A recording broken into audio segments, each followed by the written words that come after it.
नमस्कार, news point लेकर हाजिर हूं मैं राजीव। दोस्तों, चुनाव से पहले बीजेपी के लिए एक बुरी खबर आई है। नितिन गडकरी को उद्धव ठाकरे ने महाविकास अघाड़ी से चुनाव लड़ने का ऑफर दे दिया है। आपने अगर नहीं सुना हो तो दोबारा रिपीट करता हूं मैं इस सेंटेंस को।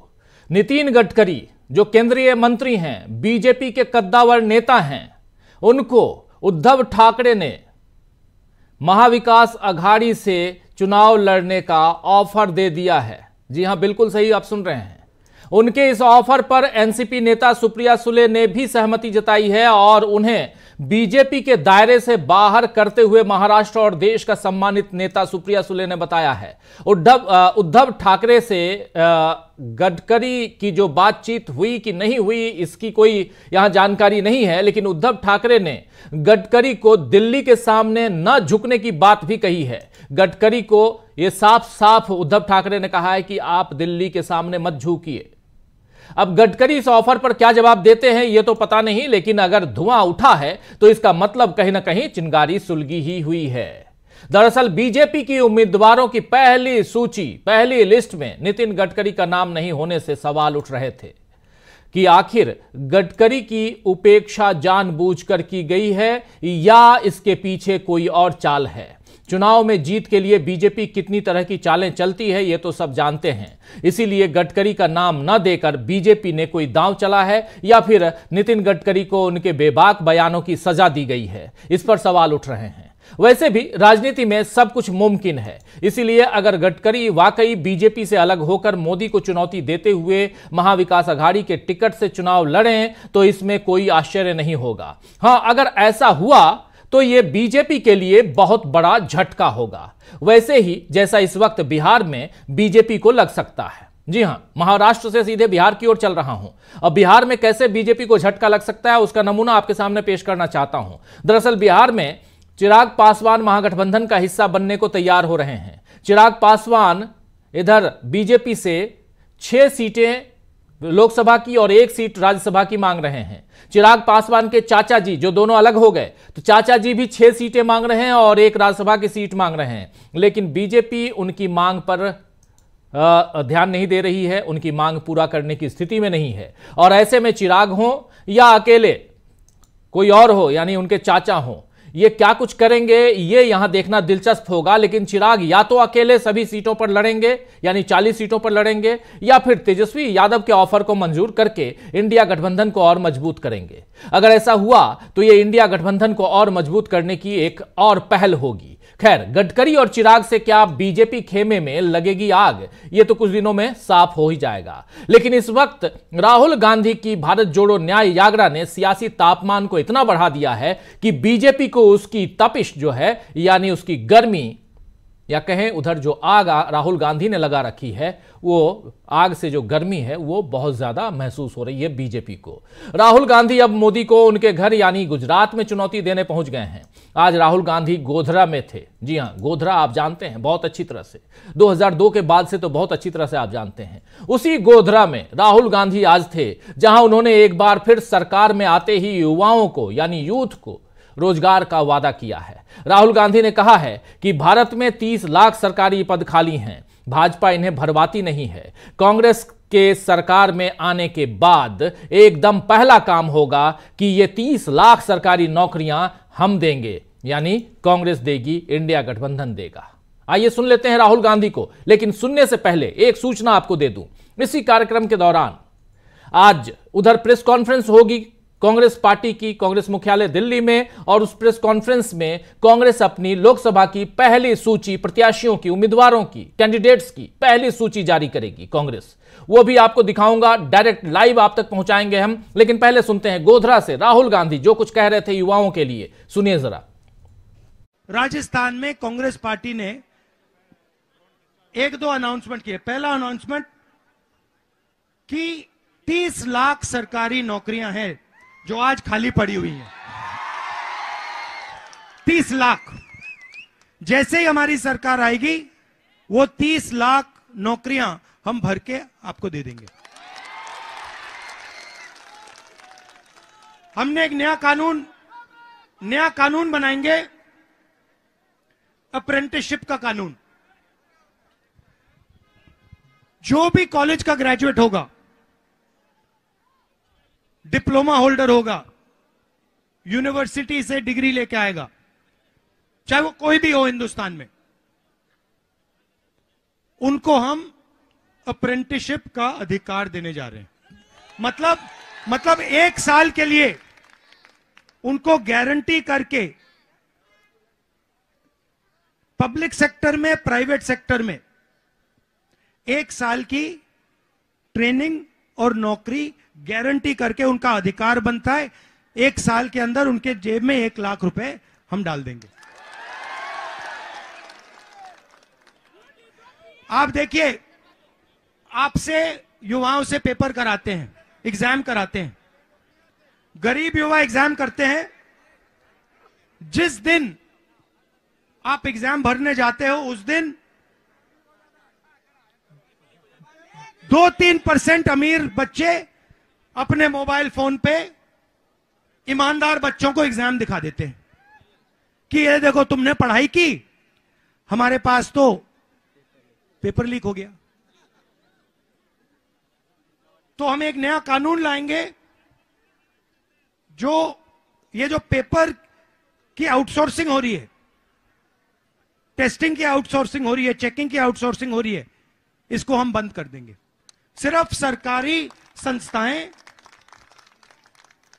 एग्जाम दे पाएंगी, और अगर किसी ने पेपर लीक करवाया तो उस पर जबरदस्त कार्रवाई, कानूनी कार्रवाई एकदम हम शुरू कर देंगे। तो यह हुई बात बेरोजगारी की। तो सुन रहे थे दोस्तों, राहुल गांधी आज गोधरा में, जी हां, उसी गोधरा में राहुल गांधी। ज्यादा नहीं बोलना चाहता हूं, लेकिन आप जानते हैं कि गोधरा किस लिए बहुत ज्यादा फेमस है। तो उस गोधरा में वहां युवाओं को संबोधित करते हुए राहुल गांधी अपनी बात रख रहे हैं। राहुल केवल वादा नहीं कर रहे हैं, बल्कि बता भी रहे हैं कि वो किस तरह युवाओं का भविष्य संवारने का काम करेंगे।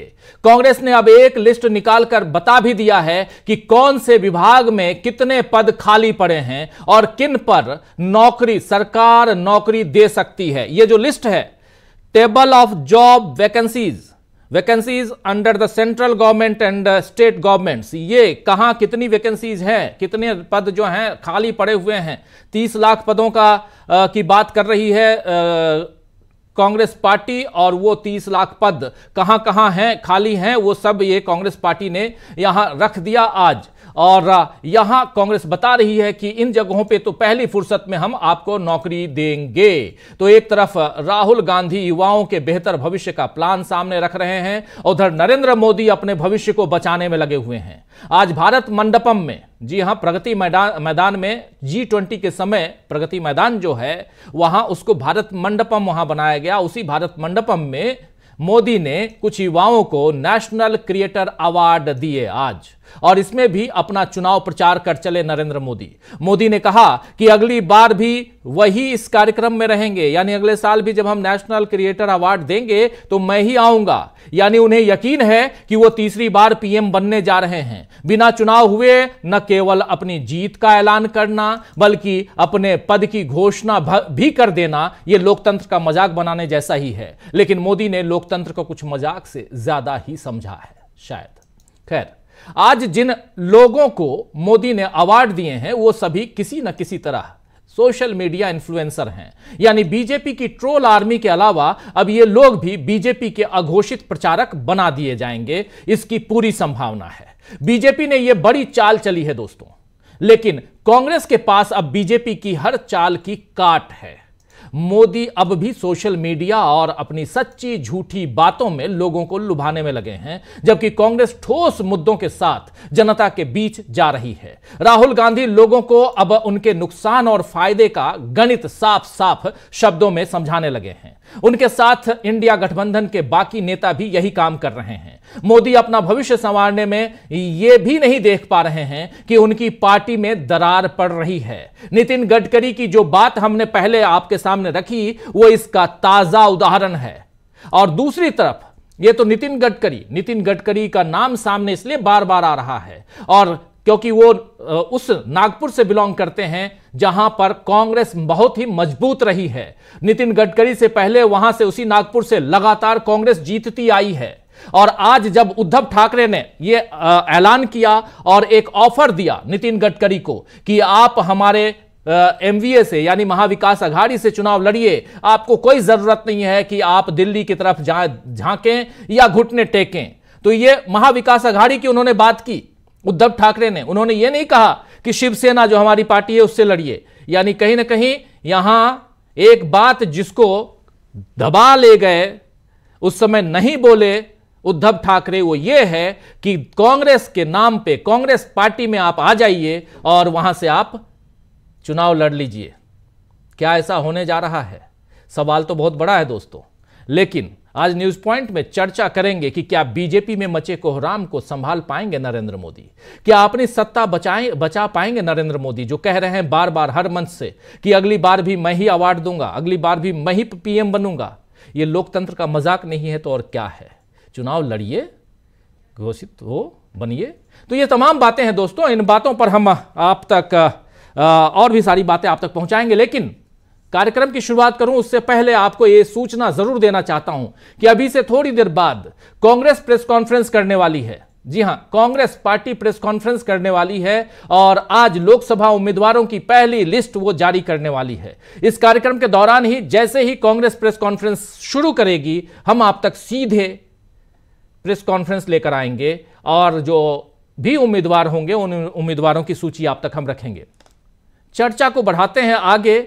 और कांग्रेस की सूची से पहले उस सूची में क्या नितिन गडकरी भी आएंगे? यह बड़ा सवाल है। इस सवाल के साथ क्या चिराग पासवान भी इंडिया गठबंधन ज्वाइन करेंगे? इस सवाल के साथ, और क्या नरेंद्र मोदी अपनी सत्ता बचा पाएंगे? इस सवाल के साथ तमाम हमारे साथी जो जुड़े हुए हैं उन सबसे आपका परिचय करवाता हूं और आगे बढ़ते हैं।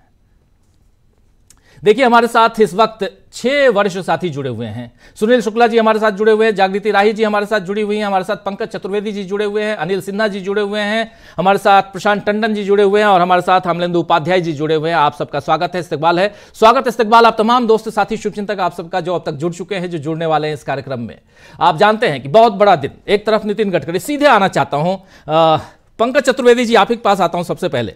पंकज जी, नितिन गडकरी को ऑफर महाविकास अघाड़ी से चुनाव लड़ने का, इस ऑफर को किस हिसाब से देखा जाए?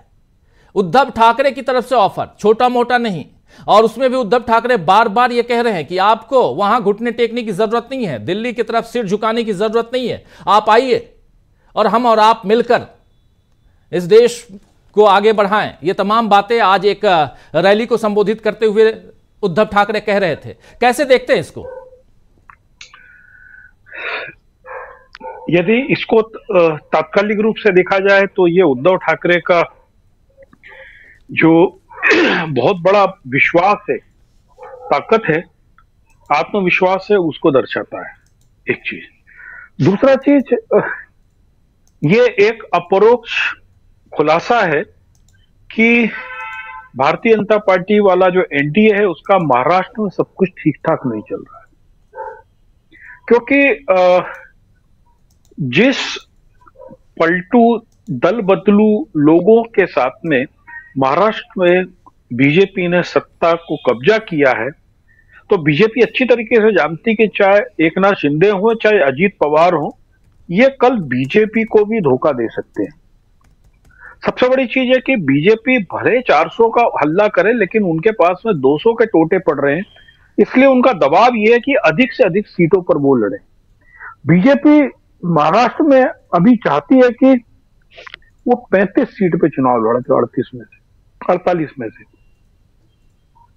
जहां तक मैं फिर से यानी जो 35 सीट पे लड़ने का जो उनका दबाव है वो केवल इसलिए है कि वो नहीं चाहते हैं कि अजीत पवार और एकनाथ शिंदे तरीके दल बदलू लोगों को ज्यादा सीट दी जाए जी। मैं जितना व्यक्तिगत रूप से नितिन गडकरी को जानता हूं, नितिन गडकरी पार्टी से अलग शायद ही जाएं, लेकिन भारतीय जनता पार्टी की जो अभी बहुत बड़ी दुविधा है, जो अंदर अंदर सुलग रही, वो ये है कि नरेंद्र मोदी ने आरएसएस को भी शून्य कर दिया है, गौण कर दिया है, वो इस समय आरएसएस का जो मूल तत्व है उसको भी कुचलते चले जा रहे हैं। गडकरी वास्तव में आरएसएस के सबसे ताकतवर प्रतिनिधि हैं, नागपुर में होने के कारण भी, संघ के वरिष्ठ कार्यकर्ता और कमिटेड कार्यकर्ता होने के कारण भी। एक ये जो उद्धव ठाकरे का न्योता है वो इस चीज का भी एक प्रकार से इंगित करता है कि आरएसएस और बीजेपी के बीच में सब कुछ ठीक नहीं चल रहा है। अब यह सवाल आता है कि क्या आरएसएस अपने कुछ लोगों को बीजेपी को हराने के लिए पार्टी बदल या कुछ करा सकता है? तो वो नहीं कराएगा, क्योंकि आरएसएस बहुत अच्छी तरीके से जानता है कि यदि इस बार जैसी संभावना है राहुल गांधी के हाथ में सत्ता आई तो राहुल गांधी जिस बिंदास तरीके से आरएसएस के खिलाफ बोल रहे हैं, आरएसएस का जो अर्थतंत्र है, आरएसएस का जो अंडरग्राउंड तंत्र है वो टूट जाएगा। तो इसलिए वो इस यानी अपने ट्रैक से नहीं हट रहे हैं। और मुझे ऐसा नहीं लगता है कि नितिन गडकरी शायद इस पे अभी कोई रिस्पॉन्ड करे, लेकिन ये बात तय है कि कुछ ना कुछ भीतर ऐसा चल रहा है जो ये प्रेशर की पॉलिटिक्स में उद्धव ठाकरे के आत्मविश्वास को दिखाता है।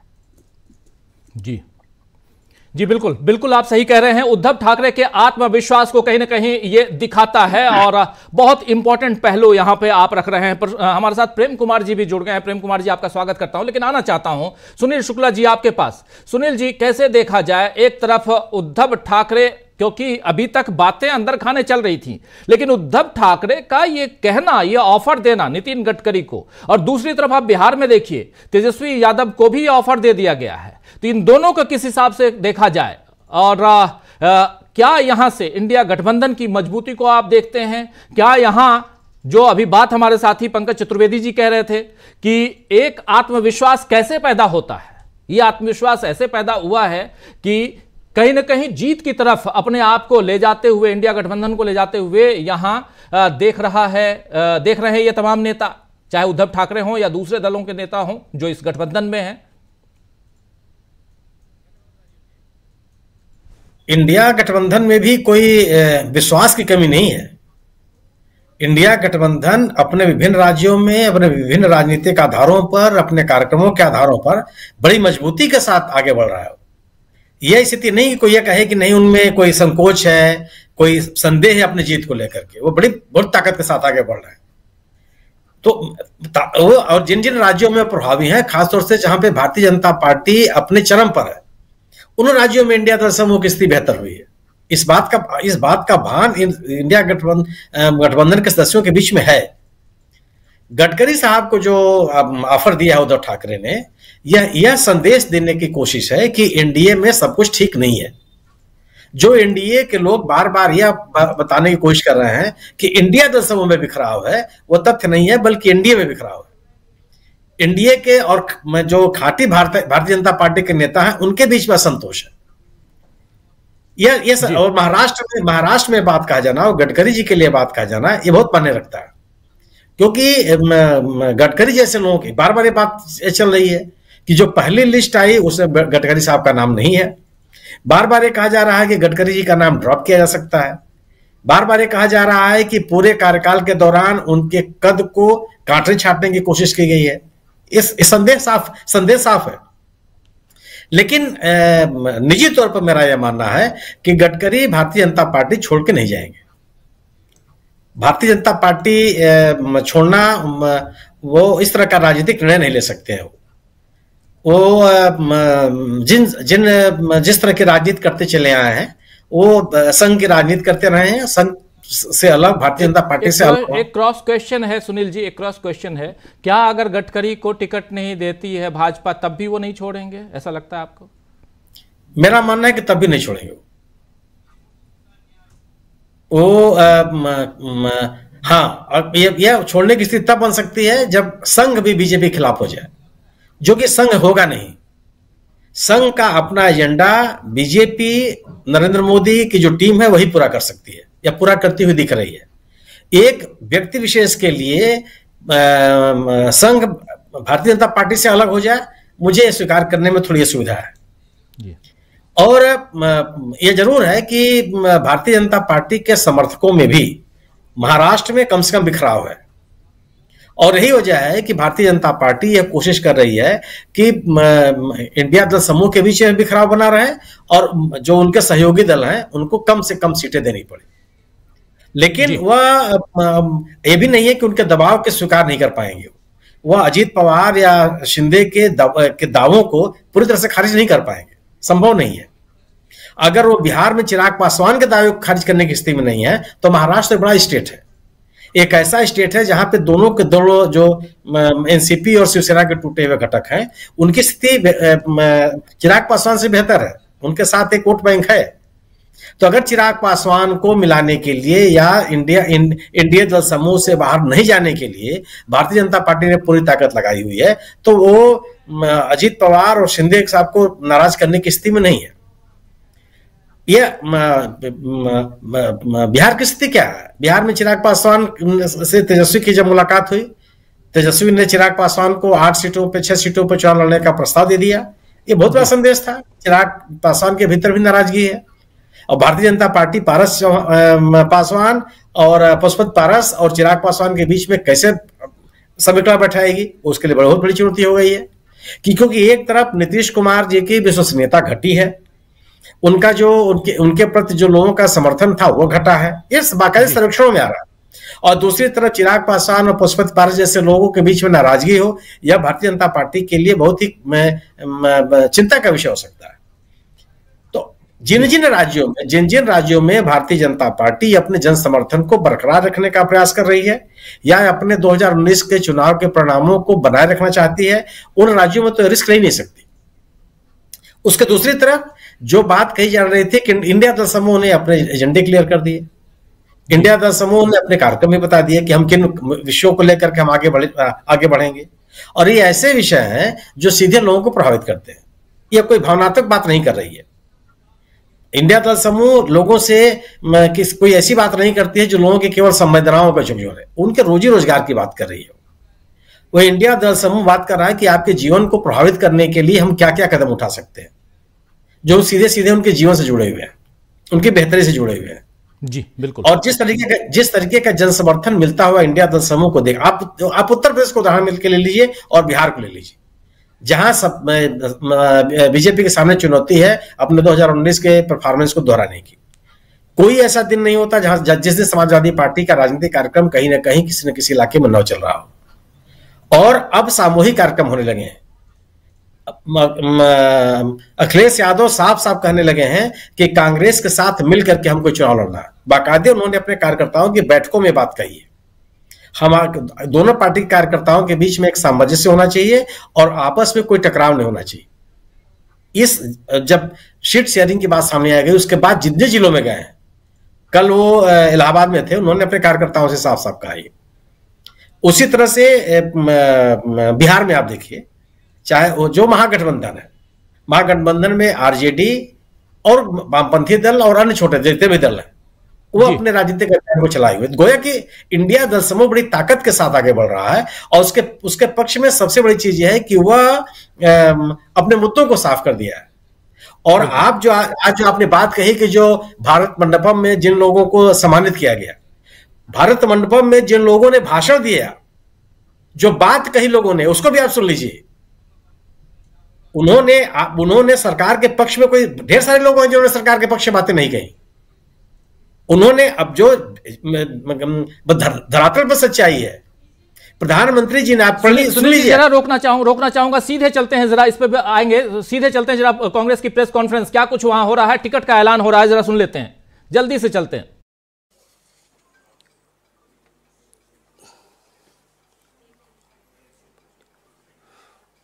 $15 people are from general category and 34 candidates from SC, ST, OBC minorities. 24. 15 from general category, 24 out of 39 from SC, ST, OBC and minority. 12 people are below 50 years age, under 50 years age. 8 people are between 15 and 60. 61 and 70, 12 people are there. 71 to 76, 7 people are there. This is the age status. 71 to 76. Now I am reading out the names. Chhattisgarh, Jankir Champa SC, Dr. Shivakumar Daharia.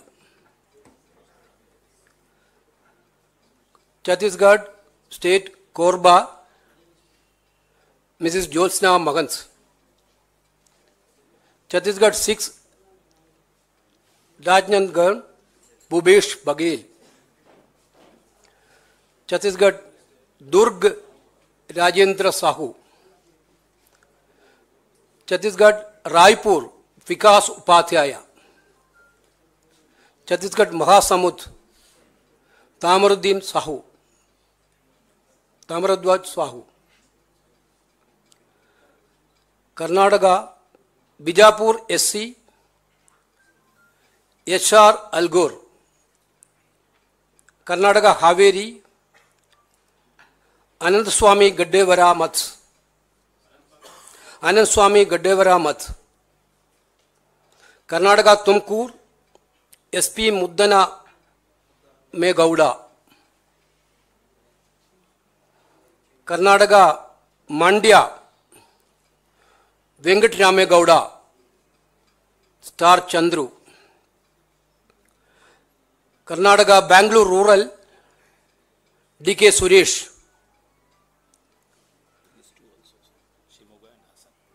Shimoga, Srimati Geeta Shivraj Kumar.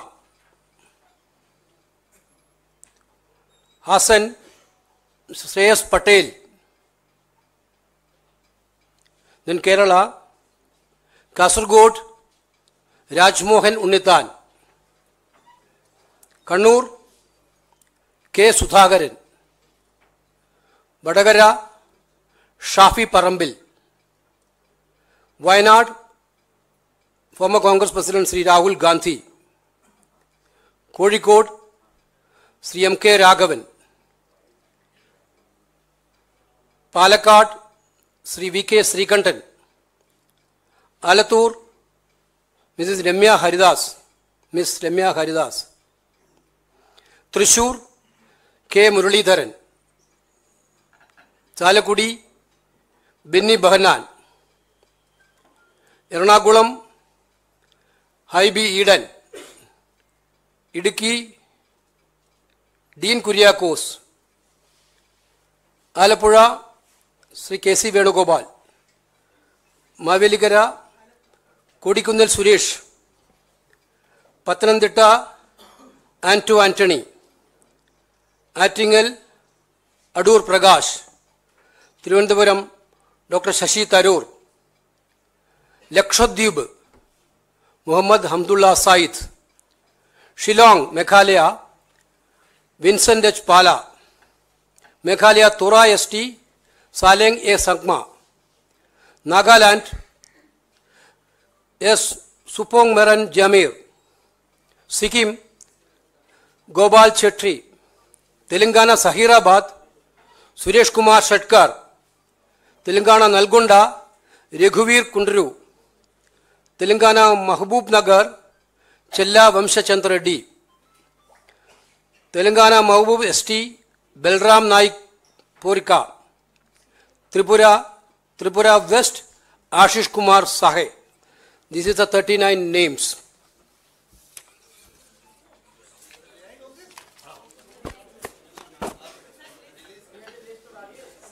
You can give me English, Hindi.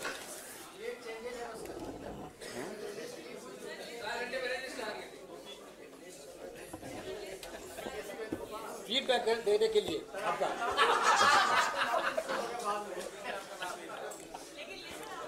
अभी आपके सामने केसी वेणुगोपाल जी ने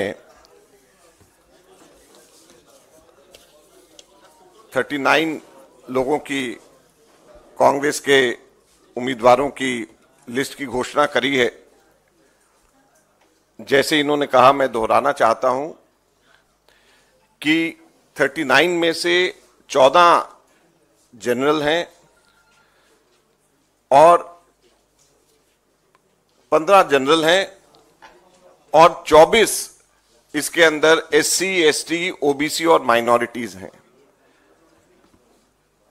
और इस list के अंदर पूर्व कांग्रेस अध्यक्ष राहुल गांधी जी हैं, पूर्व मुख्यमंत्री भूपेश बघेल जी हैं, CWC के पूर्व हमारे सदस्य ताम्रध्वज साहू जी भी हैं, KC वेणुगोपाल जी भी हैं। तो ये लिस्ट जो है एक मिश्रण है अनुभवी कांग्रेस के वरिष्ठ नेताओं की, युवाओं की, संगठन के अंदर जो NSY यूथ कांग्रेस से निकल करके आए हैं उन लोगों की, और जमीन से जुड़े हुए नेताओं की। और हमें पूरी उम्मीद है कि कांग्रेस पार्टी जिस प्रकार की गारंटी की घोषणा लोगों के पसंद के हिसाब से हम लोग कर रहे हैं, हमारे कैंडिडेट्स सक्षम हैं कि इन गारंटीज को राहुल गांधी जी के नेतृत्व में, खड़गे जी के नेतृत्व में आगे पूर्ण करें। अभी 3 न्याय की मुख्यतः बात करी है, किसान न्याय, हिस्सेदारी न्याय और युवा न्याय।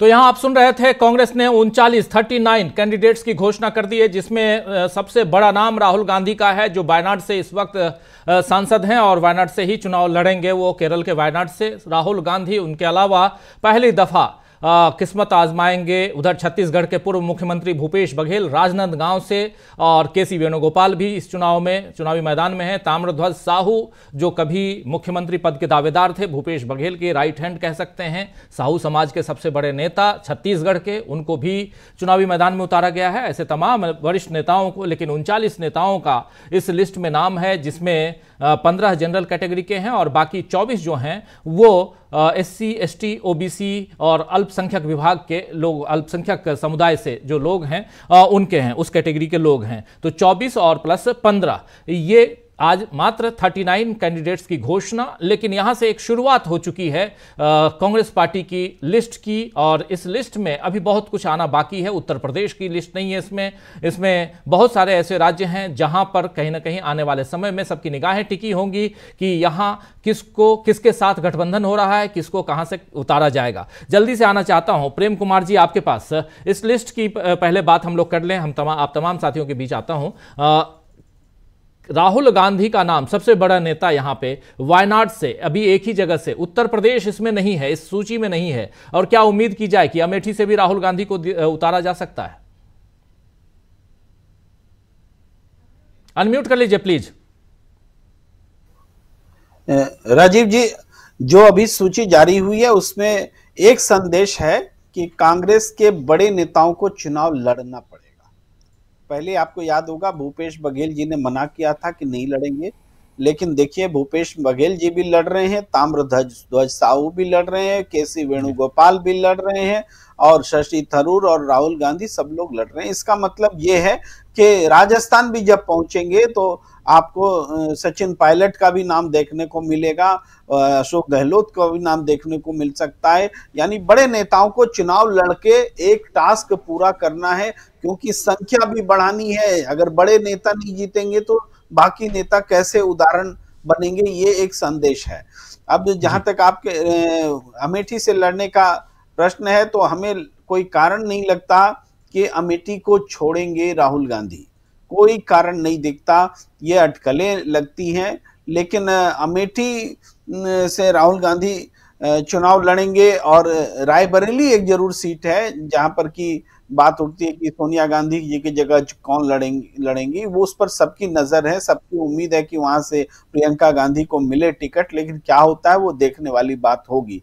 मगर कांग्रेस ने इस सूची में जो और एक आध बात, एक कॉम्बिनेशन जो बनाया है युवाओं का, खास करके जो 50 साल से कम उम्र के लोग हैं, उनको 12 लोगों को टिकट दिया है 39 में, यानी ये रेशियो भी कम से कम 30% के से थोड़ा कम है, ये जा रहा है। तो ये युवाओं को जो सूची है इसको थोड़ा और बढ़ना चाहिए, मुझे ऐसा लगता है कि इसको बढ़ाने की आवश्यकता है। और 39 में 24 SC ST OBC है, तो ये प्रोपोर्शन अच्छा है कांग्रेस के कॉम्बिनेशन के ख्याल से।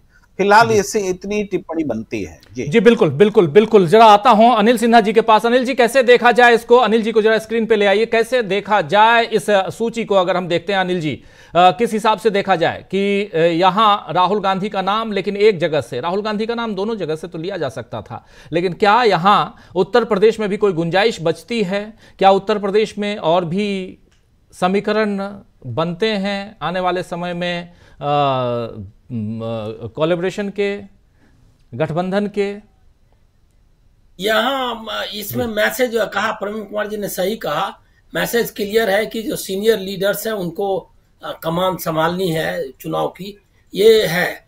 दूसरा है कि ये जो राहुल गांधी के दूसरी सीट से लड़ने का सवाल है जो अमेठी से, उसके मामले में ऐसा है कि मेरा अंदाजा है क्या कि उसको वो यूपी से, मतलब अमेठी से उनको उम्मीदवारी मिलेगी, वो तब लड़ेंगे वो। इसलिए कि फाइट यूपी में, अब तो देखिए अब कोलैबोरेशन क्या, अब यूपी में जो सुनील जी कह रहे थे वो सही कह रहे थे, यूपी में इंडिया गठबंधन अब फाइट कर रहा है। जो घोसी में आपने एक बार देखा था वहां के चुनाव में, वो अब एग्जिस्टेंस में आ गया है। तो जो कोलैबोरेशन जो लोअर लेवल का है, वर्कर्स के लेवल पे वो आ गया है, तो मामला वहां अलग है। लेकिन पोलराइजेशन के लिए ये जो कोशिश करेंगे उसका काटने का इंतजाम इनको करना पड़ेगा। मैं सिर्फ एक दो चीज आपको बताना चाहता हूं जो डेवलपमेंट सीन में दिख रहा है।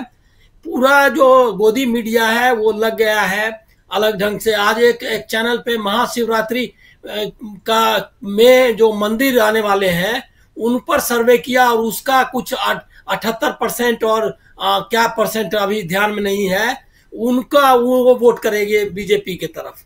अब ये बताइए कि क्या स्टैंडर्ड है? और ये जो जिस तरह से चुनाव आयोग मतलब राहुल गांधी को एडवाइजरी भेज रहा है कि आप बोलने में मर्यादा रखिए या ध्यान मतलब रखिए बोलने के बारे में, वो जो है उसको ये सब नजर नहीं आ रहा है। और एक चैनल पर तो बकायदा, एक जो सबसे तेज चैनल है उस पे एंकर ये पूछ रही थी कि आप जो स्टेट्स हैं इसके मतलब नॉन बीजेपी रूल्ड स्टेट्स हैं, गैर भाजपा शासित राज्य, उसके बारे में कह रही थी क्या कि वहां पहले आप क्यों नहीं नौकरी दे रहे हैं। मतलब बीजेपी के प्रवक्ता भी उसमें नहीं कर सकते। और आप देख रहे हैं क्या कि वो जो मंडपम की आपने चर्चा की जहां पर कि उन्होंने जो अवार्ड दिया है, तो ये सारा से अब निपटना है। कोलैबोरेशन का मामला ऐसा है कि बहुत ही फ्रेगमेंटेड है ये एनडीए। अभी महाराष्ट्र में आपने उतनी चर्चा नितिन गडकरी की मत करिए, अभी जो एकनाथ शिंदे के जो गुट के सारे लोग हैं वो रामदास कदम वर्सेस फडणवीस और सारा मामला चल रहा है। क्योंकि और अमित शाह जो गए अभी औरंगाबाद और दूसरी जगह जहां जो सीटें परंपरागत रूप से शिवसेना की रही है, वहां ये दावा ठोक रहे हैं, वहां अपना प्रचार शुरू कर चुके हैं। तो वो है नहीं, मतलब उनका कोई कोऑर्डिनेशन समन्वय, बीजेपी अकेले लड़ेगी और बीजेपी वर्सेस ऑल है, ऐसा समझिए सिनेरियो ऑलमोस्ट बनना है सब जगह। जी जी जी बिल्कुल बिल्कुल। एक जल्दी त्वरित प्रतिक्रिया जो है वो हमारा, और पहले प्रशांत जी, फिर आता हूं जागृति जी के पास। प्रशांत जी, क्या कुछ देखते हैं 39 सीट्स, इस पर आपकी पहली प्रतिक्रिया? राहुल गांधी, भूपेश बघेल, केसी वेणुगोपाल, ताम्रध्वज साहू, ये तमाम वरिष्ठ नेता जो हैं मैदान में हैं। इसका मतलब है कि पहली लिस्ट से, छोटी सी लिस्ट लेकिन पहली लिस्ट से कांग्रेस पार्टी ने कहीं ना कहीं ये बता दिया है कि हमारी जो अब आगे आने वाली लिस्ट है उसमें ऐसे ही वरिष्ठ नेताओं की सूची आप देखेंगे, ये माना जाए? जी, दो बातें हैं राजीव जी इसमें। आप देखिए कि 2014 का इलेक्शन याद कीजिए, तमाम सारे बड़े नेता, चिदम्बरम, मनीष तिवारी जैसे लोग जो मंत्री थे, उन्होंने अपने आप घोषणा कर दी थी कि वो चुनाव नहीं लड़ेंगे जी। तो अब उसका उल्टा किया जा रहा है।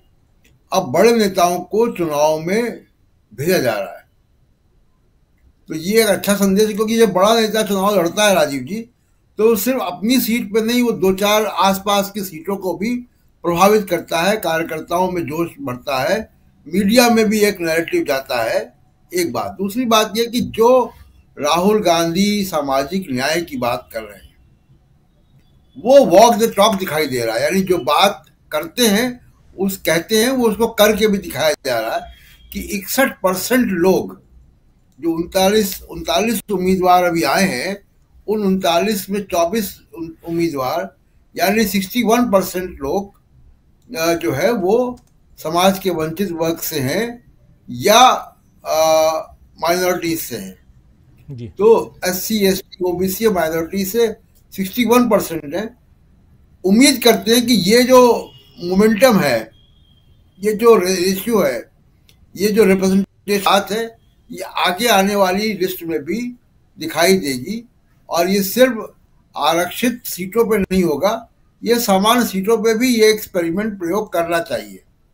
राजीव, बिल्कुल बिल्कुल बिल्कुल आप सही कह रहे हैं। ये एक बहुत बड़ा संदेश है कि SC ST OBC इन तमाम वर्ग के लोगों को, अल्पसंख्यक इन तमाम वर्ग के लोगों को अगर 60% से ज्यादा अभी एक छोटी सी सूची जो आपने जारी की है उसमें आपने स्थान दिया है, तो इसका मतलब है कि कहीं ना कहीं कांग्रेस उस दिशा में भी सोच रही है जिस दिशा में राहुल गांधी अपनी भारत जोड़ो यात्रा या भारत जोड़ो न्याय यात्रा में बात करते आए हैं, और उसमें भी OBC या जाति आधारित जनगणना की बात वो करते आए हैं। और आप तस्वीरों में देखिए तो हर वर्ग के लोग राहुल गांधी के साथ नजर आते हैं। जागृति जी, आपसे भी समझना चाहता हूं, उत्तर प्रदेश में क्या कुछ दिखाई देता है? क्या राहुल गांधी उत्तर प्रदेश आएंगे? क्या कुछ कहते हैं वहां के लोग? जी, मैं बिल्कुल लगातार देख रही है, उम्मीद जताई जा रही है, सब तरफ से बात भी है राहुल जी जहां लड़ने। जागृति जी का वीडियो डाउन हो गया है। जरा जल्दी से अमलेंदु उपाध्याय जी, अमलेंदु जी इस पहली प्रतिक्रिया आपकी भी चाहूंगा। हमारे तमाम साथी, क्योंकि कांग्रेस की पहली लिस्ट आई है, इस पे आप सबकी प्रतिक्रिया बहुत जरूरी है, और यहां से चुनाव का जो एक कदम आगे बढ़ाते हुए कांग्रेस पार्टी दिखाई देती है। अमलेंदु जी। राजीव जी, एक तो कांग्रेस ने जो पहली लिस्ट जारी की है, उस पहली लिस्ट को जारी करते समय यह बता दिया है कि कांग्रेस गंभीरता के साथ तैयारी कर रही है और गंभीरता के साथ उसने अपने प्रत्याशी उतारे हैं। यहाँ कोई ये गलती नहीं है कि आपने ऐसे लोगों के नाम जारी कर दिए जो सीट ही नहीं है, जो कि भारतीय जनता पार्टी ने अपनी 195 की लिस्ट जारी करते हुए ऐसे नाम जारी कर दिए थे जो सीट है ही नहीं। तो इस तरह की कोई चीज़ नहीं है। दूसरा जो एक बात है वो ये है कि बड़े तमाम नाम जो है उनको जिस तरीके से उतारा गया है, तो ये भी एक संदेश है कि जब संघर्ष का समय है तो जो बड़े लोग हैं जिन्होंने लंबे समय तक काम किया है, तो आपके प्रभाव का इस्तेमाल पार्टी को जिताने के लिए होना चाहिए। यानी कि एक एक सीट के लिए लड़ाई लड़ी जाएगी और एक एक सीट पर जीतने की जिम्मेदारी जो है वो दी जाएगी, एडजस्टमेंट कोई नहीं होगा। मुझे लगता है कि 39 लोगों की लिस्ट से ये बात सामने निकल करके आती है। जी बिल्कुल बिल्कुल। पंकज चतुर्वेदी जी, आप क्या कुछ कहेंगे इस पे, इस पहली लिस्ट पे? नाम है केसी वेणुगोपाल का। कांग्रेस का एक बहुत बड़ा खेमा केसी वेणुगोपाल के खिलाफ रहता है, क्योंकि वो राहुल गांधी के बड़े करीब है। लेकिन इस बार उन्होंने केसी वेणुगोपाल को अड़े पूजा से चुनाव में लड़ा दिया है। अड़े पूजा बहुत कॉम्प्लिकेटेड सीट है, वहां पर तीनों समाज के लोग बड़े लगभग बराबर संख्या में है। 2 सीट पहले से तय मानी जा रही थी, शशि थरूर की और वायनाड वाली सीट। जो लोग बेवजह का वितंडा खड़ा किए हुए थे, ये सीट बहुत स्पष्ट है। मैं आपको एक चीज और बताऊं कि कांग्रेस की लगभग सीट सभी फाइनल हो चुकी है, और कांग्रेस अभी तक के अपने इतिहास में शायद सबसे कम सीटों पर चुनाव लड़ने जा रही है। केवल 300 सीट पर अपने उम्मीदवार उतारेगी। और कांग्रेस का जो गणित है वो उन्होंने जो खास सीट जो उनका है, उन्होंने सोचा है बिहार, झारखंड, महाराष्ट्र, तमिलनाडु की ये जो 140 सीटें हैं, इस पर 1 to 1 होगा। 1 to 1 होगा, इसका मतलब ये है कि जहां पर 1 to 1 की गुंजाइश होती है वहां पर 75% स्ट्राइक रेट लाने का इनका प्लान में है। तो कांग्रेस ने अपने सहयोगियों को बहुत सारा स्पेस दे रहे हैं। और ये जो सूची है, इस सूची में जैसे विंसेंट पाला को टिकट दिया उन्होंने, सीनियर आदमी है। ताम्रध्वज साहू की बात करें, ताम्रध्वज साहू एक बार मेंबर ऑफ पार्लियामेंट रह चुके हैं जी, MP रहे हैं वो। पिछली बार जब केवल 1 सीट मिली थी छत्तीसगढ़ से, तो ताम्रध्वज साहू ही MP थे। वो अपने इलाके में एक लोकप्रिय व्यक्ति हैं। भूपेश बघेल भी पहले केंद्र की राजनीति किया करते थे। जो जीरम घाटी कांड हुआ उसके बाद दुर्भाग्य से उनको राज्य की राजनीति में आना पड़ा था। तो ये सब नाम तो यानी अंदर खाने सभी लोग जानते थे कि ये टिकट पा ही रहे हैं। असल जो चैलेंजेस अभी जो सामने आएंगे, हालांकि मेरी जानकारी में सभी सीटें फाइनल हो चुकी है, और जो मीडिया में बने रहने की टैक्टिक है और जो सूत्र के हवाले वाले लोगों को उचकाने का तरीका है, उसके तहत कांग्रेस धीमे धीमे सभी सीटों पर अपने उम्मीदवार घोषित करेगी। राहुल गांधी चाहते हैं कि वो अमेठी से चुनाव लड़े, और राहुल गांधी की जो टीम है वो अभी अमेठी में फील्ड में काम कर रही है, और इसी को देखते हुए स्मृति ईरानी जो थोड़ा बहुत सारा बौखला रही है, लोगों गले लगा रही हैं, महिलाओं के बीच में जा रही हैं, मकान में नारियल फोड़ रही हैं, ये सब उनका इसीलिए है क्योंकि जाहिर है उनके पास सूचना होगी कि जो टीम राहुल है उधर काम कर रही है। उस तरफ रायबरेली की सीट पर भी प्रियंका गांधी के लोग जो कहलाते हैं कांग्रेस में, वो सक्रिय हैं, उसमें कहीं कोई वो नहीं है। ये 2 सीट का बहुत स्पष्ट है। और जो ये कांग्रेस का पुराना गढ़ रहा है, प्रतापगढ़, प्रयागराज, फतेहपुर, सुल्तानपुर वाला सीट जो अमेठी हो गया, रायबरेली और उससे सटा हुआ सीतापुर, इसके ऊपर कांग्रेस बहुत ताकत से चुनाव लड़ने की तैयारी में रहेगी। और चूंकि यदि 1-1 होता है वहां पर तो दिलचस्प मुकाबले होंगे। बड़े लोग हल्ला भी कर रहे हैं कि हाथी वाली बहन जी से और कांग्रेस वाली बहन जी मिल रही हैं, ये हो रहा है। मुझे इस सब में बहुत शक है, क्योंकि कांग्रेस बहुत स्पष्ट कर चुकी है कि अब गठबंधन में कौन होगा और उसकी कितनी सीटें होंगी, उसमें अब कहीं कोई गुंजाइश नहीं है। जो ना गुंजाइश की जगह है सबसे बड़ी एनडीए में ही है, बिहार में भी है, महाराष्ट्र में भी है। ये जो सीट है, ये जो 39 सीटें घोषित की गई हैं, इसका एक सबसे बड़ा संदेश है कि कांग्रेस के कार्यकर्ताओं को बूस्ट होना चाहिए कि मेरा जो नेता बन के घूमता है वो आज मेरे आगे नेतृत्व करने को खड़ा हुआ है, चाहे भूपेश बघेल हो, चाहे केसी हो, चाहे राहुल गांधी हो। जी, बहुत बड़ी बात, लेकिन एक बहुत बड़ी ब्रेकिंग खबर आप पहुंचा रहे हैं, बता रहे हैं कि अमेठी से राहुल गांधी खुद चुनाव लड़ना चाहते हैं, उनकी टीम अमेठी में काम कर रही है। घोषणा जब होगी तो वो पक्की खबर आप तक हम पहुंचाएंगे। लेकिन न सिर्फ अमेठी बल्कि रायबरेली से प्रियंका गांधी भी चुनाव लड़ सकती हैं, उनकी टीम भी वहां काम कर रही है। तो पंकज चतुर्वेदी जी, ये 2 खबर बहुत बड़ी खबर आप बता रहे हैं, क्योंकि लगातार इस पर चर्चा होती है, लोग कई तरह की बातें करते हैं, कहते हैं कि हो सकता है कि अमेठी से वरुण गांधी को उतारा जाएगा, हो सकता है वो निर्दलीय उतरे, उनको सारे लोग जो हैं वो समर्थन करेंगे, अलग अलग जो इंडिया गठबंधन के जो दल हैं, पार्टियां हैं। लेकिन ये बहुत बड़ी खबर आप बता रहे हैं, और यहां से एक जोश भी दिखाई देगा, क्योंकि आज जब आपके नेता लड़ते हैं, मैदान में हैं, तो कार्यकर्ता जो हैं वो जोश में आते ही हैं, और बड़े बड़े नेता यहां चुनाव लड़ते हुए दिखाई देंगे। और सारी सीटें लगभग तय हो चुकी हैं, बकौल पंकज चतुर्वेदी जी। सारी सीटें 300, 325 या 350 या 350, जितनी सीटों पर कांग्रेस लड़े, लेकिन वो सारी सीटें लगभग कांग्रेस तय कर चुकी है। जल्दी से आना चाहता हूं हमारे साथ जागृति जी, आपका वीडियो अब बिल्कुल क्लियर है। जागृति जी आपके पास, फिर सुनील शुक्ला जी के पास आता हूं। जागृति जी, आपको भी लगता है अमेठी से राहुल गांधी आ रहे हैं? जी बिल्कुल आना चाहिए, और ऐसी लगातार जो खबरें हैं वो यही पुष्ट कर रही हैं कि राहुल जी और प्रियंका जी उत्तर प्रदेश से लड़ेंगे।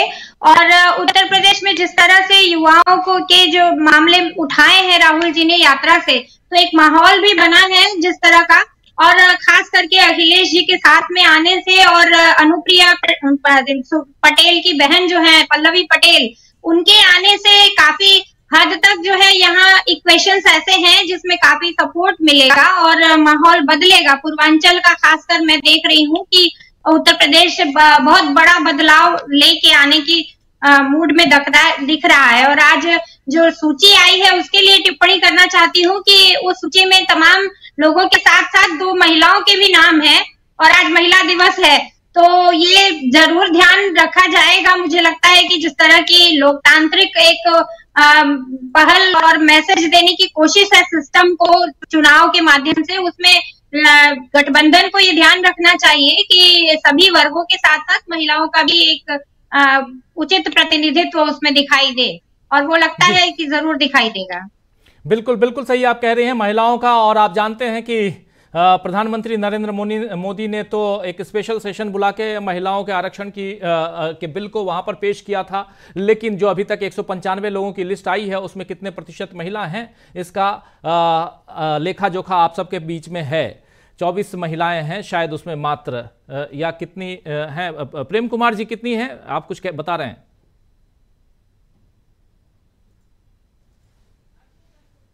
अनम्यूट हैं। खैर कोई बात नहीं, लेकिन आना चाहता हूं अभी आपके सामने हम रख देंगे कितनी महिलाएं वहां हैं 195 में से। और यहां 2 महिलाएं ज्योत्सना महंत जो चरणदास महंत की वाइफ हैं और वो अभी वर्तमान में सांसद भी हैं और कोरबा से उनको दोबारा दिया गया है टिकट। तो ज्योत्सना महंत का एक नाम और कोई है अभी लिस्ट में देखता हूं। लेकिन सुनील शुक्ला जी, वाराणसी से कौन होगा यह भी बड़ा दिलचस्प है। सुनील जी, वाराणसी से कौन आ रहा है? कांग्रेस पार्टी के पास वाराणसी की सीट है और प्रियंका गांधी उधर से हैं, क्योंकि प्रियंका के नाम के बारे में बात कही थी उत्तर प्रदेश के चीफ कांग्रेस पार्टी के अजय राय ने। प्रियंका अगर रायबरेली जाती हैं, वो साफ दिखाई दे रहा है जैसा कह रहे थे पंकज चतुर्वेदी जी। तो वाराणसी से क्या अजय राय फिर से वहां ताल ठोकेंगे? एक तो कांग्रेस के किसी बड़े नेता को बनारस से नहीं लड़ना चाहिए। मतलब बड़े नेता मतलब पहली पंक्ति के जो नेता है वो उलझ कर आ जाएंगे वहां। लेकिन अजय राय को दोबारा उम्मीदवार बनाया जाना चाहिए। नरेंद्र मोदी के खिलाफ उन्होंने 1 लाख से ज्यादा वोट पाया था पिछली बार। और जब आम आदमी पार्टी, कांग्रेस, समाजवादी पार्टी, वामपंथी सब मिलकर लड़ेंगे तो मैं नहीं कहता कि नरेंद्र मोदी के सामने कोई ऐसी चुनौती है कि चुनाव हार जाएंगे, लेकिन वह इतना आसान भी नहीं होगा। एक मजबूत लड़ाई दिखाई पड़ेगी वहां। अमेठी में राहुल गांधी को क्यों नहीं लड़ना चाहिए? राहुल गांधी कोई ऐसा थोड़ा है कि 2019 के चुनाव हार गए थे इसके आधार पर आप मूल्यांकन करने को लोकप्रिय हो गए हो। मैं मतदान के दौरान भी 2019 में वहां था और चुनाव प्रचार के दौरान भी। कोई लोकप्रिय नेता नहीं है वो। ये मैं मानता हूं कि कांग्रेस के चुनावी प्रबंधन का खामियाजा भुगतना पड़ा राहुल गांधी को। केवल चुनावी प्रबंधन था, उनके लोकप्रियता का पैमाना यह नहीं है। और 50,000 का वोट एक लोकसभा के चुनाव में कोई मायने नहीं रखता। इस लिस्ट में इस बात का संकेत है कि कम से कम पैराशूट वाले उम्मीदवार नहीं है। ये लोग जो जमीन, अब रायपुर में विकास उपाध्याय वो एमएलए रह चुके हैं वहां। ऐसा नहीं कि आपने किसी ऐसे व्यक्ति को आप चुनाव में उतार दिया जिससे कोई जमीन ना हो। भूपेश बघेल सरकार के 2 मंत्रियों को आपने उतार दिया। राजनांदगांव से संतोष पांडे जो लगभग 1 लाख वोट से जीते थे पिछले, कोई बहुत सुरक्षित सीट नहीं है बीजेपी के लिए जहां भूपेश बघेल जा रहे हैं। तो कांग्रेस ने शशि थरूर को लेकर के जबरदस्त उनकी लोकप्रियता रही है और उनको फिर पार्टी ने अपने मैदान में उतारा। तो ये हर सीट पर आप देखेंगे, जैसे हासन या मंड्या, इन सीटों पर उम्मीदवारों को देखिए, जो सामाजिक समीकरण है उन इलाकों में उससे मिलते जुलते उम्मीदवार कांग्रेस से उतारे हैं। और ये इस तरह के नेता हैं जिन्होंने कर्नाटक को विधानसभा चुनाव के दौरान बड़ी सक्रिय भूमिका अदा की थी। तो ये इस बार कांग्रेस ने जमीन से जुड़े हुए अपने सक्रिय कार्यकर्ताओं को जिस तरह से उतारा और शुरुआत किया। अब सोच लीजिए आप कि भारतीय जनता पार्टी 195 सीट घोषणा करती है और उसको 10 उम्मीदवार नहीं मिलते हैं बिहार में। केरल में उसको 20 उम्मीदवार मिल जाते हैं जहां कोई आधार नहीं है आपका। जहां चुनाव जीतने का दावा कर रहे हैं उस बिहार में आपको 5 उम्मीदवार नहीं मिल रहे हैं कि आप 195 में उन लोगों का नाम शामिल कर लें। और आप जब ये आरोप लगता है कि केरल में यूडीएफ और एलडीएफ के बीच विवाद है, वहां कांग्रेस अपनी सभी अधिकांश सीटों पर अपने उम्मीदवारों को लेकर के आ गई। तो एक विमर्श बनाने की कोशिश की जा रही है कि इंडिया दल समूह में तो बहुत झगड़े हैं और इंडिया में बहुत सब कुछ पाक साफ है। ऐसा है नहीं। और यह इस लिस्ट के बारे में तो साफ है कि कम से कम कांग्रेस ने अपने जमीन से जुड़े हुए लोगों को उतारा है, या जो पहली पंक्ति के नेता केसी वेणुगोपाल मुझे याद नहीं है, लेकिन साथ पहली बार चुनाव लड़ेंगे या पहले लड़ चुके हैं, मुझे ध्यान नहीं आ रहा है। संभवतः पहली बार चुनाव लड़ेंगे वो, पहली बार। लेकिन अगर आप पहली बार लड़ेंगे, लेकिन पार्टी ने उनको उतारा कि आप पार्टी के इतने बड़े नेता हैं तो आपको चुनाव भी लड़ना है। और केसी वेणुगोपाल ने कम से कम उस क्षेत्र में अपनी सक्रियता ही बनाए रखी। और कम एक यह है कि जिस क्षेत्र में आप जाएंगे उस क्षेत्र में आपको पहचान का संकट नहीं है। आपको इस बात का संकट नहीं है कि आप उम्मीदवार को इंट्रोड्यूस कैसे किया जाए। ज्योत्सना महंत को कोई पहचान का संकट नहीं है, ताम्रध्वज साहू को कोई पहचान का संकट नहीं है। इनको अपने संगठन और अपने कार्यक्रमों और इंडिया दल समूह की नीतियों को लेकर के लोगों के बीच में जाना है। तो ये अभी तक की जो लिस्ट है इसमें यह है कि मजबूती के साथ सोच समझ करके पार्टी ने अपने उम्मीदवार उतारे हैं। उत्तर प्रदेश के बारे में मैं अभी भी मैं मुतमईन हूं। मैं पंकज जी से बहुत विनम्रतापूर्वक असहमत होना चाहूंगा कि अभी भी बीएसपी के आने की संभावना है और कांग्रेस अभी भी अपने कैंडिडेट्स को इसलिए घोषित नहीं कर रही है कि वह अंतिम क्षणों तक इस बात का प्रयास करेगी कि बीएसपी इस खेमे में आवे। और बीएसपी भी अगर अपने राजनीतिक अस्तित्व को बनाए रखना चाहती है, अपने जन समर्थन को बनाए रखना चाहती है, अपने मतदाताओं को अपने साथ जोड़े रखना चाहती है, तो उसके पास भी इंडिया दल समूह में जाने के अलावा कोई विकल्प नहीं है। वह अपना खामियाजा उसने पंजाब में भी भुगत लिया अकाली दल के साथ जाकर के। अकाली दल के साथ जाना मतलब बीजेपी के साथ जाना। अभी तेलंगाना में बीआरएस के साथ गए हैं, बीआरएस के साथ जाना मतलब बीजेपी के साथ जाना। उत्तर प्रदेश की स्थिति यह बनेगी कि अगर आप अकेले भी चुनाव लड़े हो, अकेले भी चुनाव लड़े, तो यह स्थिति नहीं बनेगी कि उसको 10-12% वोट मिल जाए, क्योंकि अब मतदाताओं का साफ साफ ध्रुवीकरण है, या तो वो बीजेपी के साथ है या बीजेपी के खिलाफ है। कोई भी राजनीतिक दल अकेले लड़ करके, इस गठबंधन से लड़ करके, चाहे वो इंडिया में चला जाए, चाहे वो इंडिया दल समूह में चला जाए, अपने मतदाताओं को अपने साथ रखने में सफल नहीं हो पाएगा। और यह विभिन्न विधानसभाओं के चुनाव में साफ साफ दिखाई पड़ा। आप कर्नाटक में भी देख लीजिए, आप बिहार में भी देख लीजिए, आप किसी राज्य में जिन राज्यों में कोई भी राजनीतिक दल अलग लड़ने की कोशिश, ठीक है, बस बीएसपी लड़ेगी। बीएसपी छोड़ दीजिए, आप निर्दलीय उम्मीदवार 1000, 1500, 2000, 5000 वोट पा जाते हैं, उस सब के सब बीएसपी को भी उतना वोट मिलेगा, लेकिन वो इतना बड़ा वोट नहीं हो जाएगा जिससे राजनीतिक तौर पर कहा जाए कि इंडिया दल समूह के सामने बड़ी चुनौती होगी। आज बहुजन समाज पार्टी के सामने चुनौती है कि वह अपने मतदाताओं को अपने साथ रखे और अपनी एक पॉलिटिकल आइडेंटिटी बना करके रखे। अगर वही उनके पास चाहत है तो उनको इंडिया दल समूह के साथ ही जाना होगा। और मेरा अपना मानना है, मेरी अपनी समझ है कि कांग्रेस अभी अंतिम समय तक यह प्रयास कर रही है कि इंडिया बीएसपी के साथ एक साठगांठ हो जाए। और बीएसपी अगर गठबंधन में आती है तो मेरा मानना है कि उत्तर प्रदेश ही नहीं, उत्तर प्रदेश तो बहुत बड़ी चुनौती हो जाएगी बीजेपी के लिए।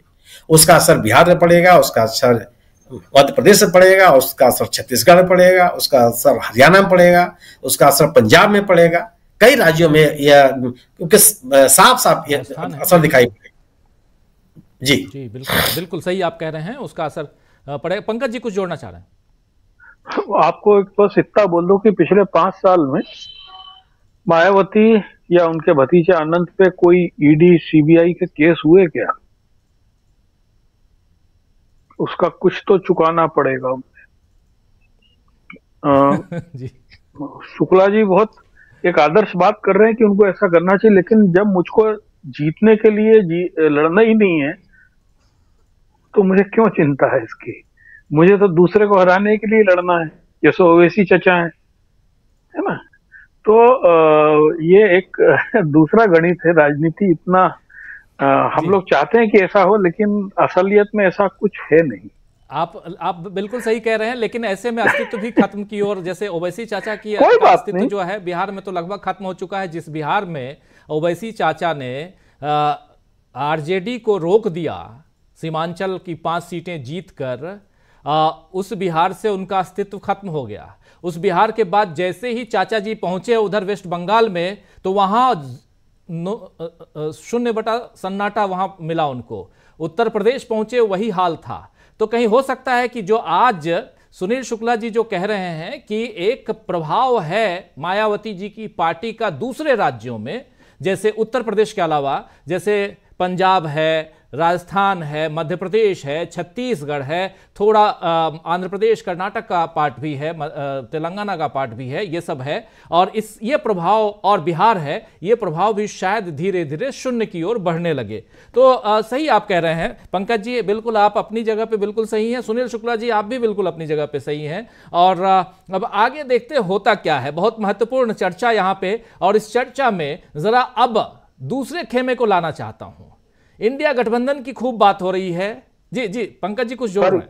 यानी जो आज जो सीटें घोषित हुई हैं उसमें एक बड़ा महत्वपूर्ण नाम है राम्या हरिदास को फिर से टिकट दिया गया है। राम्या पिछली बार एक बहुत गरीब परिवार से, जिसको सब लोग जानते हैं कि उसके घर में she was really hand to mouth, और उसको एमपी बनाया गया था अलातुर से, उसको फिर से टिकट दिया गया है। बहुत यंग लड़की है वो, तो राम्या को फिर से टिकट दिया गया है। गीता शिवराज कुमार जो शिमोगा से है, शिमोगा कभी चीफ मिनिस्टर की कॉन्स्टिट्यूंसी हुआ है, तो ये पॉलिटिकल बैकग्राउंड से हैं। ये भी एक ताकतवर उम्मीदवार वहां पर है, जिसको बहुत मजबूती से कहा जाता है शिमोगा, यानी कुर्ग क्षेत्र के नीचे वाले हिस्से में शिमोगा में शिवराज कुमार के परिवार की बहुत तगड़ी पकड़ है।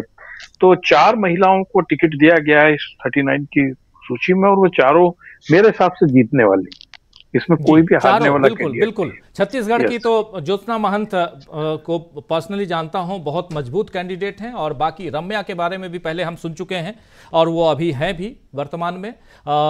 ये 2 और फिर 2 और जो हैं, आप बिल्कुल सही कह रहे हैं। 4 महिलाओं को, आज अंतर्राष्ट्रीय महिला दिवस है दोस्तों, और तमाम महिलाओं हमारे साथ एक जागृति जी हैं, मौजूद हैं। आप सबको बहुत बहुत शुभकामनाएं, बहुत आप कर्मठ हैं और ऐसे ही आगे बढ़िए। 4 हैं यहाँ, 4 की जगह पे 400 हों और ये लिस्ट आगे बढ़े, इसकी ज़रूरत है, खासकर सदन के अंदर तो ज़रूरत इसकी बहुत ज़्यादा है। ज़रा बिहार की तरफ आना चाहता हूं, और हमारे 2 साथी बिहार को पे बहुत अच्छी गहरी पकड़ रखते हैं, प्रेम कुमार जी भी और अनिल सिन्हा जी भी। आप दोनों के पास आना चाहता हूं। पहले प्रेम कुमार जी, बिहार में एनडीए, देखिए इंडिया की चर्चा तो खूब हो रही है, लेकिन जरा एनडीए की चर्चा करें। चिराग पासवान पे फिर से आना चाहता हूं, उपेंद्र कुशवाहा पे फिर से आना चाहता हूं, फिर से आना चाहता हूं मुकेश सहनी और हम के मुखिया जीतन राम मांझी पे भी। ये जो 4 लोग हैं, ओवैसी चाचा तो वहां से बाहर निकल लिए, उनकी पार्टी के तमाम लोग जो हैं वो आ गए आरजेडी के साथ, लेकिन जो ये 4 हैं इनकी बात जरा समझना चाहता हूं। 4 के 4 कमोबेश आज की तारीख में एनडीए गठबंधन के साथ हैं, लेकिन यहां सब में उथल पुथल है, सब परेशान हैं। क्या कुछ खबर है वहां से, प्रेम कुमार जी? जी देखिए राजीव जी, इस विषय पर आने से पहले 2-3 लाइन जो अभी बात कर रहे थे सुनील शुक्ला जी और पंकज जी, उस बीच में मैं अपनी बात बोलना चाहता हूं कि जो पंकज जी एक्सक्लूसिव जो जानकारी दे रहे हैं 300 सीट्स की, कि कांग्रेस 300 सीट पर लड़ेगी, उसमें ही शुक्ला जी की बात रोकना चाहूंगा। माइक, आपकी जो माइक से गड़गड़ाहट आ रही है, थोड़ा सा ठीक कर लीजिए जी। माइक डिस्कनेक्ट हो गया, आपका माइक डिस्कनेक्ट हो गया। नहीं आ रही थी आवाज, थोड़ा घड़घड़ाहट थी बस। चलिए कोई नहीं, आप रिकनेक्ट कर लीजिए, तब तक अनिल सिन्हा जी के पास आता हूं, आप रिकनेक्ट कीजिए। बहुत इंपॉर्टेंट बात आप कहने वाले हैं, अभी आते हैं आपके पास। अनिल सिन्हा साहब, क्या ये जो 4 दल हैं, ये 4 दल, इनके अंदर भी चिराग पासवान, उनका नाम सबसे ऊपर है, उपेंद्र कुशवाहा, उनके अलावा जीतन राम मांझी चाहते तो मुख्यमंत्री बन सकते थे, चले गए उस खेमे में, लेकिन किस उम्मीद से चाहिए उनको भी टिकट, और कहां से दे बीजेपी? और वही हाल महाराष्ट्र में है, महाराष्ट्र की बात करेंगे, लेकिन बिहार की बात, बिहार में देखिए, बिहार में एनडीए, मतलब बिहार में तो पहले जनरल ही मैंने कहा कि कहीं भी अब एनडीए चुनाव नहीं लड़ रहा है, अब चुनाव लड़ रही है बीजेपी, क्योंकि उनका कोई गठबंधन वगैरह सब वो उन्होंने कुछ लोग ले लिए हैं और उनको लड़ा रहे हैं बना करके कि ये हमारी पार्टी है। जो महाराष्ट्र में स्थिति है कि शिवसेना उनकी पार्टी ये है नहीं, शिवसेना ओरिजिनल, लेकिन दूसरे शिवसेना को ओरिजिनल बता के कर रहे हैं। उसी तरह बिहार में ऐसा सिचुएशन है कि एनडीए नाम का कुछ नहीं है, वो कुछ सीट दे देना चाहते हैं, मतलब दान में है, मतलब दूसरा शब्द इस्तेमाल नहीं करना चाहता हूं जो एक वैकल्पिक शब्द भी है, लेकिन वो देना चाहते हैं उनको। और उनकी कटोरे वाली स्थिति उनकी है भी कुछ लोगों की। कि एक चीज आप समझ लीजिए कि पैसा बहुत, हम लोग कई बार बहुत आदर्श ढंग से बात करते हैं, सीटों का एडजस्टमेंट है, सामाजिक समीकरण है, राजनीतिक समीकरण है। जो असली समीकरण जो मैं एक प्रैक्टिसिंग जर्नलिस्ट के तो बता सकता हूं कि जो बैकग्राउंड में जो बात होती है उसके बारे में हम लोगों को बात करनी चाहिए, लोगों को बताना चाहिए। बैग जो है, वो जो सूटकेस है चुनाव लड़ने के लिए, वो सूटकेस कौन दे सकता है? तो वो सूटकेस बस वो उस सूटकेस के आधार पे सीट तय कर रहे हैं ये कि वो 2 ही लोग देंगे, आप बाकी खर्चा पानी हमारे यहाँ हमारी तरफ से सारा खर्च उठाएंगे। तो वो लेकिन मानने के लिए वो तैयार नहीं है। दूसरा है कि जीतन राम मांझी हो, उपेंद्र कुशवाहा हो, चिराग पासवान है, वो भी अपने सामाजिक जो समुदाय है उनके एकमात्र प्रतिनिधि नहीं है। वो उनकी तुलना आप नहीं कर सकते ऐसे नेताओं से जिनके कहने से वो ट्रांसफर होगा ही। ये लोग अपने तय अच्छे नेता हैं, लेकिन मैं आपको एक उदाहरण दे देता हूँ जीतन राम मांझी के बारे में। खगड़िया में रत्नेश सदा एक एमएलए है जो उनकी कम्युनिटी से आते हैं, आरजेडी से हैं, इतना प्रभावशाली है जीतन राम मांझी उनका कुछ नहीं बिगाड़ सकते और वो उनको जम के गालियां देते हैं। उस इलाके में रत्नेश सदा डिसाइड करेंगे कि कौन वोट जाएगा। इसी तरह से चिराग पासवान है, चिराग पासवान भी पूरे स्टेट लेवल में कुछ नहीं कर सकते। कई जगह पशुपति जी का भी चलेगा और ये भी चलेगा, वो दोनों को मिला के लड़ना चाहते हैं, ये संभव नहीं है, लेकिन कोशिश बीजेपी की चल रही है। मुझको लगता है कि फाइनल इस पर मत जाइए कि क्या सीट मांग रहे हैं और क्या दे रहे हैं। फाइनल इस पे होगा कि अल्टीमेटली जो खर्च है चुनाव का उसमें वो कितना कंट्रीब्यूट बीजेपी किस तरह से कर रही है, इसी पर ये लोग जाएंगे। ये मैं थोड़ा सा अलग कह रहा हूं, बाकी लोग जो बोल रहे हैं कि चिराग जा सकते हैं आरजेडी में, ये मेरा अपना अंदाजा है कि ये सारे लोगों का मतलब जो वित्तीय भार है वो बीजेपी उठाएगी और अंत में ये लोग जाएंगे उधर। ये मेरा मतलब, ये हो सकता है थोड़ा सा अतिरेक है लेकिन ऐसा ही है। और अंत में ये लोग जाएंगे, जितनी सीट पर इनको कहा जा रहा है उतनी सीट पे ही लड़ेंगे। आप जयंत चौधरी का केस देख चुके हैं। जी बिल्कुल, जयंत चौधरी को हमने देखा, कहाँ समाजवादी पार्टी 7 सीटें दे रही थी और यहाँ 2 सीटों पे जयंत चौधरी जो हैं वो समझौता करके बैठ गए। तो आप बिल्कुल सही कह रहे हैं कि ऐसा भी हो सकता है, लेकिन आगे देखते हैं, राजनीति है, बहुत कुछ हो सकता है। प्रेम कुमार जी, एक बार फिर से आपके पास आना चाहता हूं, आप कुछ जोड़ना चाहते थे और फिर बिहार की बात। जी मैं कह रहा था कि पंकज जी जो जानकारी एक्सक्लूसिव दे रहे थे कि कांग्रेस 300 सीटों पर लड़ेगी, तो इस एक्सक्लूसिव जानकारी में शुक्ला जी की बात थोड़ी सी सही सटीक बैठती दिख रही है कि जब तक मायावती जी के लिए 40-50 सीट आप छोड़ेंगे नहीं, तब तक मायावती जी से पूरे देश के लेवल पर समझौता नहीं होगा, क्योंकि वो सिर्फ यूपी का समझौता नहीं होगा सीट शेयरिंग पर।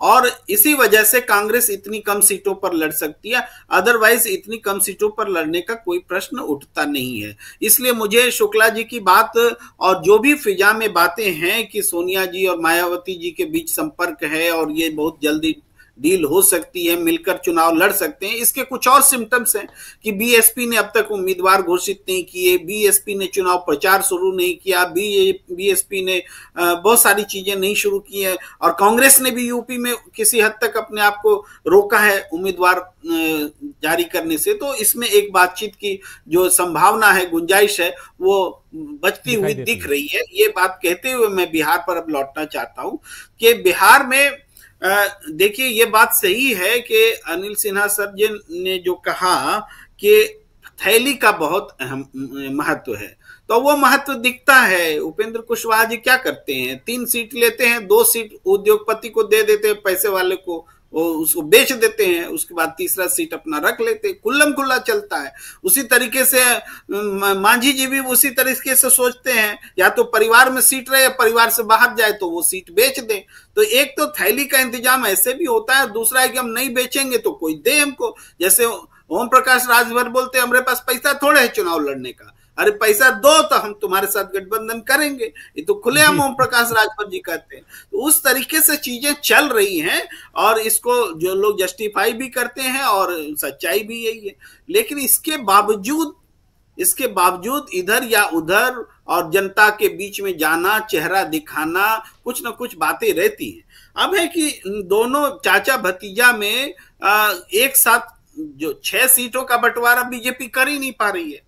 भतीजा कह रहा है कि 6 सीट हमारी है, चाचा कह रहा है 6 सीट हमारी है, तो इसका कोई रास्ता नहीं निकल रहा है। लेकिन इसमें सबसे बड़ा रोल जो प्ले कर रहे हैं वो नीतीश कुमार को आप देखेंगे, जब जब एनडीए गठबंधन में रहते हैं वो किसी न किसी तरह से उपेंद्र कुशवाहा को बाहर करवा देते हैं और किसी न किसी तरीके से चिराग पासवान उनके साथ रहते तो उनका भी बंटा ढार करा देते हैं। तो इस बार भी आप देखिएगा कोई मतलब अनएड्रेस्ड ये लोग रह जाएंगे इन दोनों के प्रति, कुछ बोलेंगे ही नहीं उपेंद्र कुशवाहा को, कुछ बोलेंगे ही नहीं चिराग पासवान को।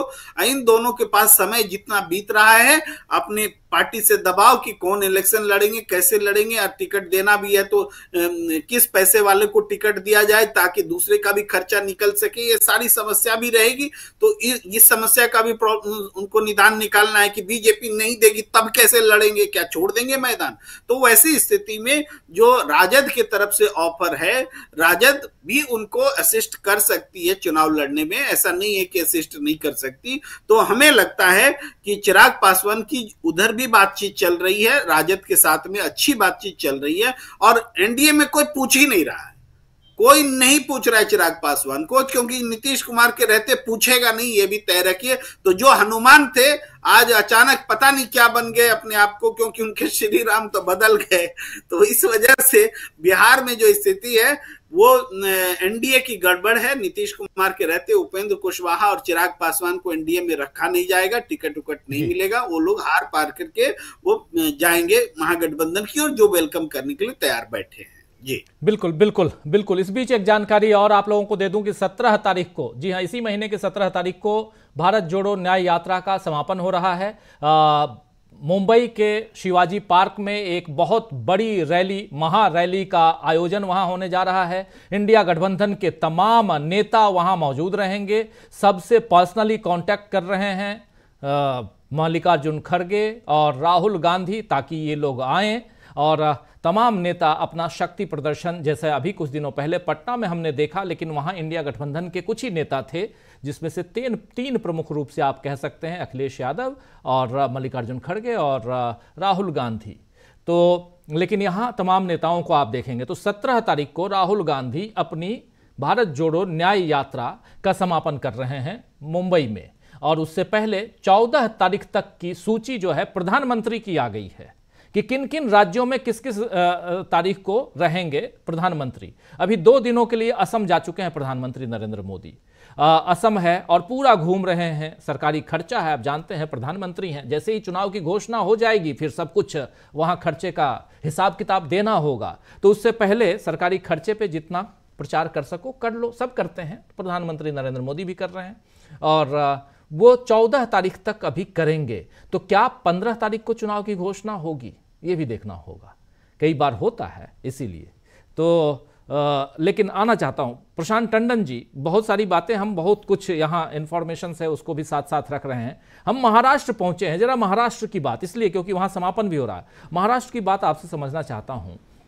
उद्धव ठाकरे ने नितिन गडकरी को ऑफर दिया, चलिए ये बात यहां तक तो सही है, उस पर आगे नितिन गडकरी को फैसला लेना है, लेकिन कहीं धुआं है तो चिंगारी या आग कहीं ना कहीं लगी होगी, इसीलिए ये ऑफर तक बात आई है। लेकिन दूसरी तरफ जो सरकार है वो भी डबल इंजन की ही सरकार है, जो दावा करते हैं, इसलिए डबल इंजन कह रहा हूं। और उस सरकार के जो आज घटक दल हैं उनके अंदर, क्योंकि 34 सीटों पर अगर खुद भाजपा लड़ना चाहती है महाराष्ट्र में, तो फिर बवाल तो मचेगा, क्योंकि शिवसेना जो उद्धव गुट है और दोनों मिलकर के पिछली दफा जितनी सीटें लेके आए थे अभी उतनी सीटें मांग रहे हैं ये शिंदे साहब। उधर अजीत पवार को 2 या 3 सीटें देने के लिए बीजेपी राजी है, और वो भी कह रहे हैं नहीं जी हमको जितना, क्योंकि हमारे पास ओरिजिनल एनसीपी है। वैसे ही शिंदे साहब कह रहे हैं ओरिजिनल शिवसेना हमारे पास, तो हम ओरिजिनल लोग हैं, तो डुप्लीकेट सौदा क्यों करें।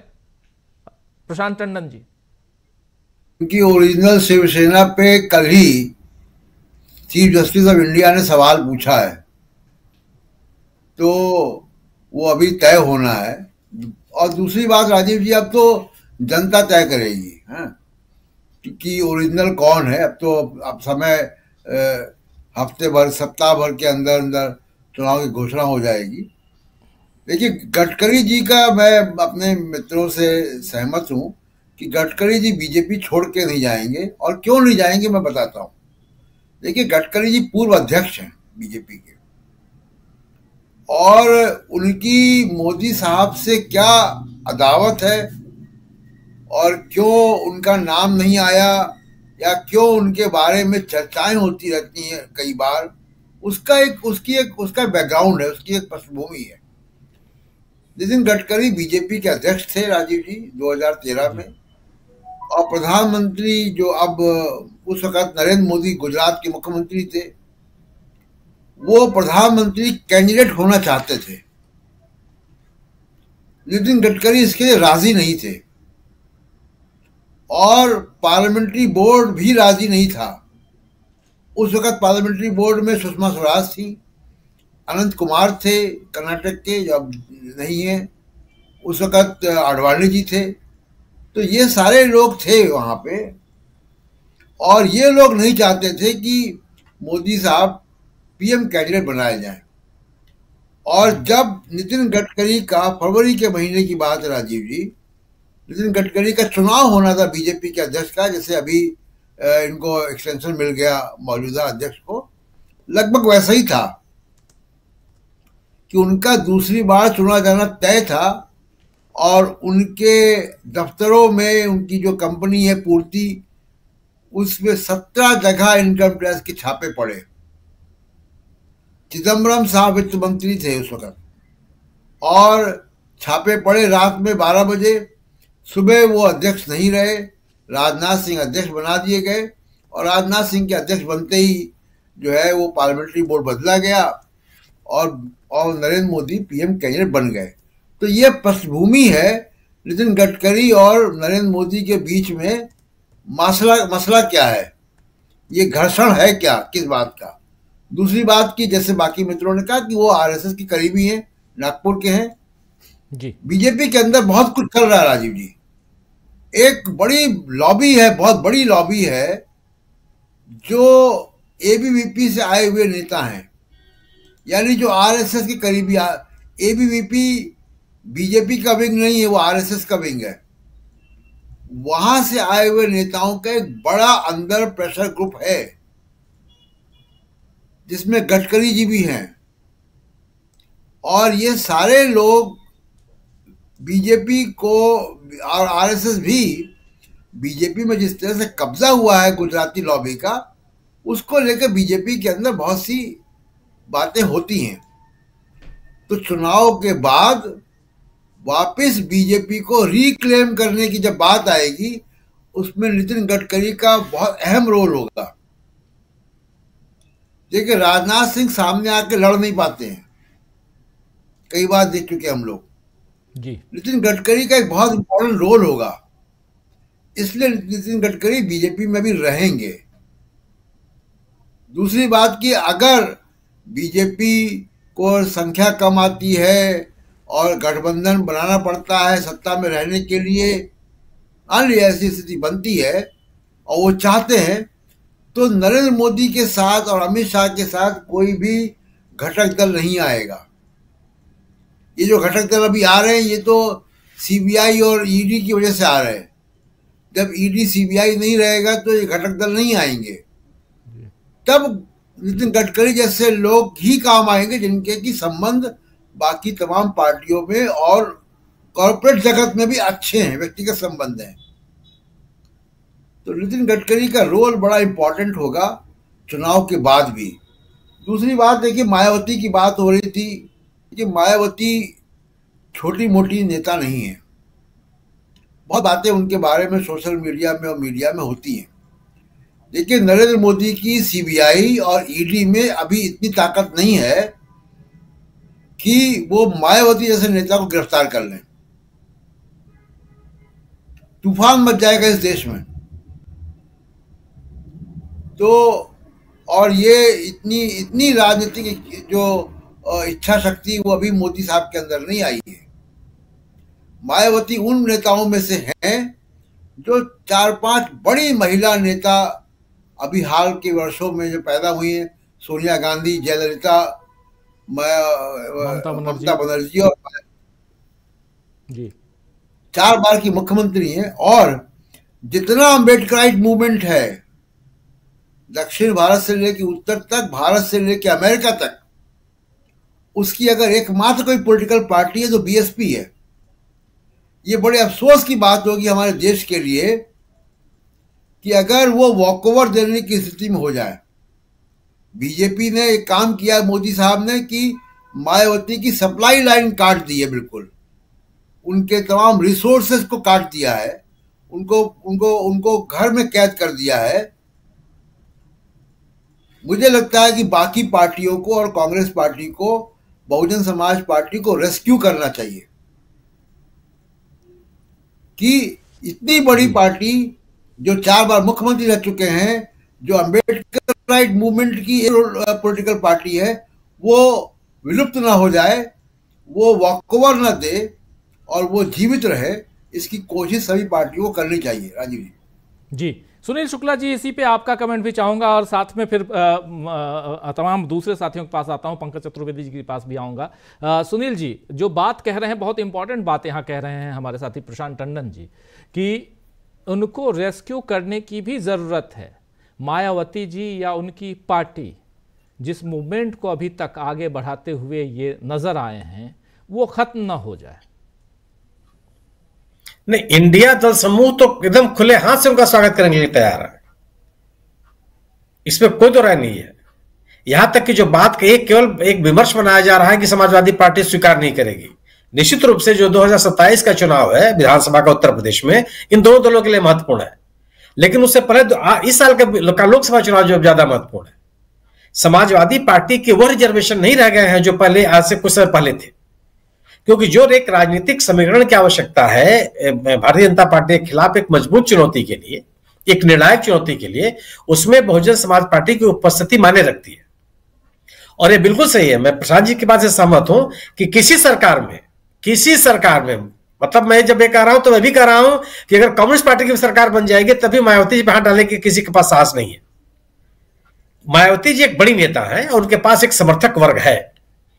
क्यों मेरा जैसा व्यक्ति यह आश्चर्य करता है कि मायावती जी क्यों चुप्पी साधे हुए हैं, क्यों नहीं सरकार के खिलाफ मुखर होती हैं। आप सब बात बोलती हैं और उसका नुकसान क्यों कितना उठाना पड़ा।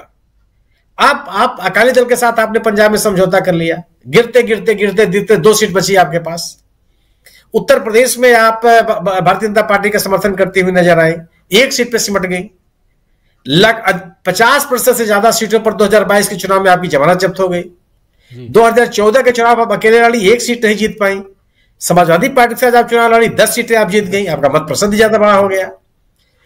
मध्य प्रदेश में अभी आप अकेले लड़ने चली गई, अधिकांश सीटों पर जमानत जब्त हो गई आपकी, जबकि मध्य प्रदेश वो राज्य है जिसने बहुजन समाज पार्टी का खाता खोला था लोकसभा में। और उत्तर प्रदेश से सटे हुए, चाहे विंध्य का इलाका हो चाहे चंबल का इलाका हो, इन इलाकों में बहुजन समाज पार्टी की मजबूत उपस्थिति रही है। फूल सिंह बरैया जैसा नेता चंबल का, उस चंबल क्षेत्र का एक मजबूत नेता होता था बीएसपी का, जिसको मायावती जी की वजह से उन्होंने अपनी जड़ों को सुखाती चली गई हैं। लेकिन आज भी जो लोग दलित आंदोलन के लोग हैं, वो लोग मायावती जी, उनके बीच में मायावती जी सर्वाधिक सम्मानित नेता है। और अगर मायावती जी समाजवादी अगर इस इंडिया दल समूह में आती हैं, मुझे लगता है कि कोई ऐसा दल नहीं है, हर दल उनका खुल के स्वागत करेगा। और पटना की रैली में आपने जो बात कही, पटना की रैली में वामपंथी नेता भी थे राजीव जी, केवल कांग्रेस और आरजेडी या समाजवादी पार्टी के नहीं थे, वामपंथी नेताओं की भी मजबूत उपस्थिति थी वहां, उनके कार्यकर्ताओं की उपस्थिति थी वहां। लालटेन के झंडे के साथ साथ हंसिया थोड़ा वाला भी झंडा खूब दिखाई पड़ रहा था उस रैली को देखिएगा नहीं बता के। तो ऐसा नहीं, वहां पे महागठबंधन अपनी बड़ी मजबूती के साथ चुनाव लड़ता हुआ दिख रहा है। तो मुझे लगता है कि मायावती जी को, अगर ये बिल्कुल सही है कि पिछले 10 सालों में मायावती जी की वह सक्रियता नहीं दिखाई पड़ी है जो उनसे उम्मीद की जाती है, लेकिन उस निष्क्रियता का उन्होंने खामियाजा ही भुगता है और लगातार भुगतती चली जा रही है। जो सरकार, जो पार्टी अपने बूते पर 2007 में उत्तर प्रदेश जैसे बड़े राज्य में सरकार बना चुकी हो, वो 15 साल के बाद ये स्थिति आ जाए कि एक उम्मीदवार जिताना उसका मुश्किल हो जाए। तो अगर आप एक लेकिन सुनील जी, जब इंडिया गठबंधन वाले दोनों हाथ फैलाकर उनका स्वागत करने के लिए तैयार हैं, तो मायावती क्यों पीछे हैं? जब जान रही हैं कि वो पिछड़ चुकी हैं और अभी आप उसका तथ्यात्मक रूप से आप उसकी पुष्टि कर रहे हैं कि जब वो समाजवादी पार्टी के साथ लड़ी तो 10 सीटें लेके आई, लेकिन नहीं लड़ी तो क्या हुआ, अभी क्यों पीछे? मुझे लगता है कि चुनाव की घोषणा के साथ ही बहुजन समाज पार्टी की नीति में परिवर्तन आएगा। वह केवल चुनाव की घोषणा का इंतजार या लोगों के बीच में जो बातचीत चल रही है, और यह निराधार नहीं है। मुझे ये लगता है मैं उम्मीद कर रहा हूं यार, जो बीएसपी या कांग्रेस के अंदर खाने बातें चल रही है, मैं नहीं कहता कि वो चली ही आएंगी, अगर वो नहीं आएंगी तो उनके लिए आत्मघाती होगा, फिर एक पॉलिटिकल आइडेंटिटी भी बनाए रखना उनके लिए मुश्किल हो जाएगा। आती हैं तो एक बड़ी ताकत बनाएंगी वो इंडिया दल समूह को। तय उनको करना है कि वह अपने अपने राजनीतिक ताकत को बनाए रखना चाहती हैं या हाशिए पर सिमट जाना चाहती हैं, जो लगातार सिमटते सिमटते सिमटते चली जा रही। जिन लोगों ने, जो लोग, मैं कह रहा हूं कि हेमंत सोरेन तो सरेंडर नहीं किया, आज बड़ी ताकत है झारखंड में। लालू यादव की दुर्दशा हो गई, लेकिन उन्होंने तो सरेंडर नहीं किया। आरजेडी सिंगल लार्जेस्ट पार्टी बन करके बिहार में उभरी, और आज भी बिहार की स्थिति है कि भारतीय जनता पार्टी वहां जगह नहीं बना पा रही है।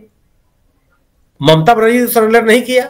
77 सीटें जीतने के बावजूद भी पश्चिम बंगाल में जो टीएमसी का मत प्रतिशत है उसमें तो गिरावट नहीं आई। वो तो बीजेपी के साथ मजबूती के साथ लड़ती हुई दिखाई पड़ रही है। वह कोई भी राजनीतिक दल जो बीजेपी के खिलाफ मतदाताओं को अपनी तरफ लाया है, उसको बीजेपी से लड़ना पड़ेगा। वह चुप रह करके, किनारे बैठ करके, निष्क्रिय रह करके अब गैर बीजेपी मतदाताओं को आकर्षित नहीं कर सकता, संभव नहीं है ये। और मतदाताओं ने ये साफ साफ हाल के जितने भी चुनाव हुए हैं आप उसको देख लीजिए। ये ओवैसी साहब सीमांचल में 5 सीटें जीते, पश्चिम बंगाल में सभी सीटों पर जमानत गंवा बैठे, गुजरात के सभी सीटों पर जमानत गंवा बैठे। आप जो तेलंगाना की स्थिति आप देख लीजिए, तेलंगाना में भी वो कांग्रेस को नहीं रोक पाए, तमाम अपने हथकंडों के बावजूद कांग्रेस सत्ता में आ गई। वह कांग्रेस सत्ता में आई जो अखंड आंध्र प्रदेश में इन 119 सीटों पर बहुमत बनाने में उसको हमेशा असुविधा रही है। तो आप ये तय करना है आप, और यह 2019 का चुनाव नहीं है, यह 2014 का चुनाव नहीं है। यह चुनाव केवल एकदम बाकायदे या बीजेपी के साथ या बीजेपी के खिलाफ राजनीतिक दलों को तय करना है कि वह किस समूह के साथ, किस दल, किस मानसिकता के लोगों को, ये मतदाताओं का उसको जन समर्थन चाहिए। अगर आपको गैर भाजपा मत चाहिए तो आपको बीजेपी से लड़ना पड़ेगा, बीजेपी के खिलाफ स्टैंड लेना पड़ेगा। आपका मौन भी बीजेपी का समर्थन है, आपका अकेले लड़ना भी बीजेपी का समर्थन है। और जिन जिन लोगों ने यह काम किया, यह अभी हाल के चुनाव है, उन सभी को जनता ने बड़ी सबक सिखाई। मेरे जैसे व्यक्ति को यह स्वीकार करने में दिक्कत होती थी कि ओल्ड बंगलुरु में जनता दल चुनाव हार सकता है, लेकिन हार गए। देवेगौड़ा साहब के ग्रैंडसन को चुनाव हारना पड़ा, मत प्रतिशत आपका नीचे गिर गया।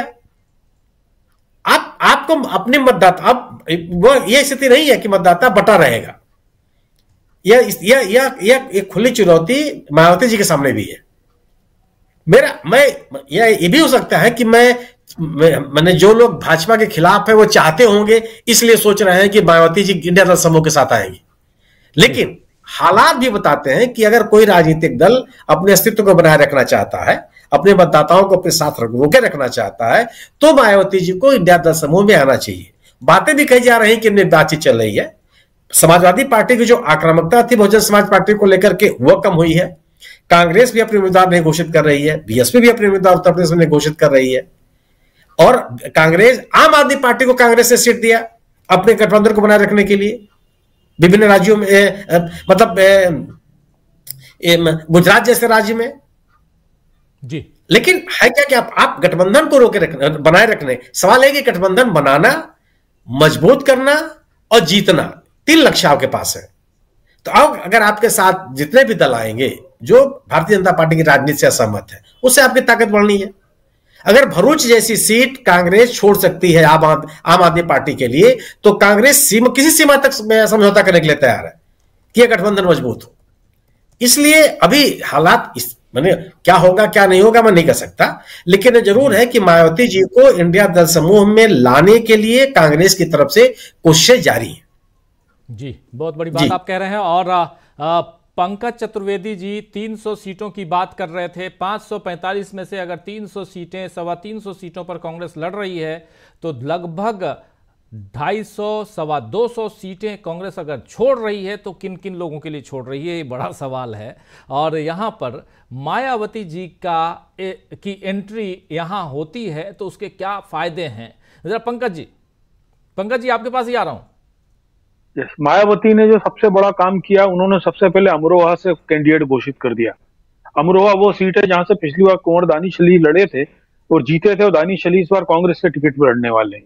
मायावती ने यहीं से अपना पंचर शुरू कर दिया है करना। वहां पे उन्होंने डासना में प्रैक्टिस करने वाले एक डॉक्टर को टिकट दे दिया है, और वहां पर बीएसपी का कैडर ही उसका विरोध कर रहा है। कांग्रेस जो है उत्तर प्रदेश में जो अपनी सीट पे अपनी पकड़ बनाना चाहती है, वो दलित और मुस्लिम वोटों के कारण करना चाहती है। मुस्लिम चेहरा सबसे बड़े नसीमुद्दीन जो बीएसपी के पास थे, वो इस समय कांग्रेस के साथ में है। और अभी कांग्रेस का जो राष्ट्रीय ये प्रदेश के अध्यक्ष है, वो भी बीएसपी से आए हुए थे। मैं आपको बता रहा हूं कि सबसे बड़ी समस्या कांग्रेस में जो ये लोग आए हैं, जिन्होंने ग्राउंड लेवल पर पार्टी को तैयार किया, उसमें से कोई नहीं चाहता कि मायावती कांग्रेस के साथ आए, क्योंकि कांग्रेस के साथ आने के बाद में नसीमुद्दीन सरीखे सभी लोगों के लिए खतरा है, क्योंकि मायावती रिएक्टिव है। मायावती ने राजस्थान में भी रिएक्ट किया था इसी तरीके का। मायावती का जो मध्य प्रदेश में आप बात कर रहे थे, मध्य प्रदेश में मुरैना और सबसे पहले सतना सीट पे वो जीती थी। सतना सीट पे केवल इसलिए जीती थी क्योंकि उस समय पटेल वोट उनके साथ में थे। पटेल वोट का जो ददुआ डकैत वाला कॉन्टेक्स्ट था, वो एक अलग मसला चल रहा था। और इधर वो कुशवाहा जो थे, चूंकि वहां कुशवाहा सबसे पहले विशाल मंगलवादी के कारण DS4 से जुड़े हुए थे, इसलिए वहां जीत गए थे। मुरैना सीट जो है जाटव बाहुल्य सीट है, इसलिए वो वहां पर उनकी उस इलाके में थोड़ी पकड़ होती।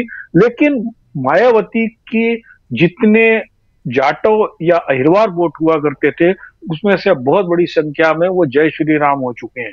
ये मायावती को जितना बड़ा आप कह रहे हैं कि वो इतनी बड़ी नेता है कि गिरफ्तार होती तो कुछ हो जाता। अरे यार, जब सोनिया गांधी को चार्जशीट कर दिया उन्होंने, सोनिया गांधी की जमानत लेने जाना पड़ा। सोनिया गांधी तो बड़ी नेता तो नहीं है मायावती। अभी जिस पार्टी को 12 करोड़ वोट पूरे देश में मिलते हैं, जिसकी इतनी जगह सरकार है, तो उसको चार्जशीट कर सकते हैं। एक असम का मुख्यमंत्री राहुल गांधी को एक नोटिस भिजवा सकता है कि आपने रैली में उधम किया है। आप किस दुनिया में जी रहे हैं? ये सरकार बहुत उद्दंड है, इसको किसी की चिंता नहीं है कि मायावती को इसलिए अरेस्ट नहीं किया कि उधम हो जाएगा।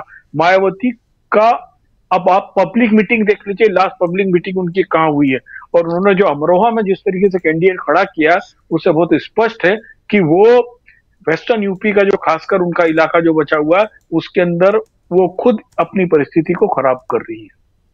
जी, मैं एक बिहार पे भी आपको बताना चाहूंगा। बिहार की स्थिति यह है कि 17 सीट से कम बीजेपी नहीं लड़ेगी और 16 सीट से जेडीयू नहीं लड़ेगी, क्योंकि वो तो पहले के जीते हुए हैं। अब चाचा भतीजे के पास में जो सीटें बच रही हैं, 6 स्टेक होल्डर है वहां पर बिहार में। उपेंद्र कुशवाहा भी हैं। अभी आप देखिए, मोदी जी ने एक हफ्ते में 2 दौरे किए बिहार के, और दोनों दौरों में मंच में क्या मीटिंग में भी न तो चिराग पासवान थे, न उपेंद्र कुशवाहा थे जी।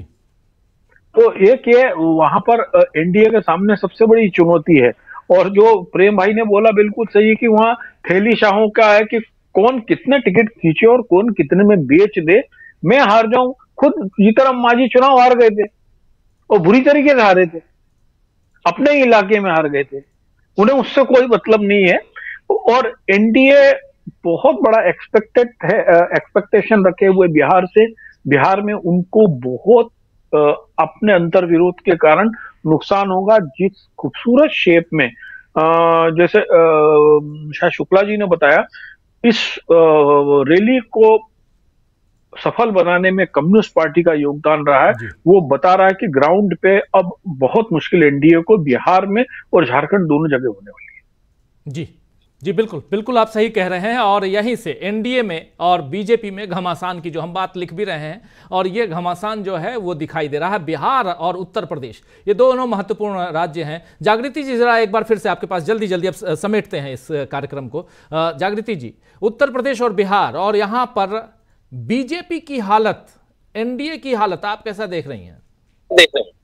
जी देखिए, एनडीए की हालत ऐसे ही है कि एक तरफ एक व्यक्ति है जो पार्षद से लेकर प्राइम मिनिस्टर तक का चुनाव लड़ रहा है, और दूसरे साइड सारे नेता हैं। तो ये माहौल जो है ये अपने आप में बहुत कुछ बोल देता है। और ये जो कॉन्फिडेंस है कि जिसमें हम किसी को भी खड़ा कर सकते हैं, और जनाधार वाले नेता तो हमें अपनी पार्टी के भी नहीं चाहिए, केवल हम जैसे चाहेंगे उसे ही थैली के बल पे या मीडिया के बल पे जिता देंगे। और दूसरे साइड एक ये माहौल है कि हम सब डेमोक्रेसी और संविधान को बचाने के लिए एक साथ आ रहे हैं।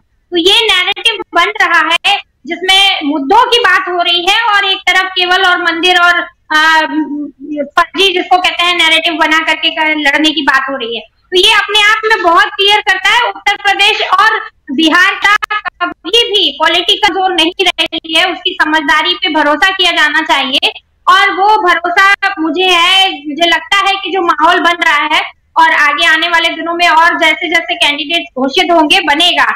आप केवल यहाँ की यूपी की बात करूं अगर तो आप भाषण सुनिए वरुण गांधी का और देखिए सुब्रमण्यम स्वामी भी बनारस आने के लिए तैयार बैठे हैं, बोल रहे हैं कि हमको बनारस से मोदी के खिलाफ चुनाव लड़ना है। तो इनके अपने नेता जो है जिस तरह से बयानबाजी कर रहे हैं उससे खुद ही माहौल बिगड़ रहा है कहीं ना कहीं।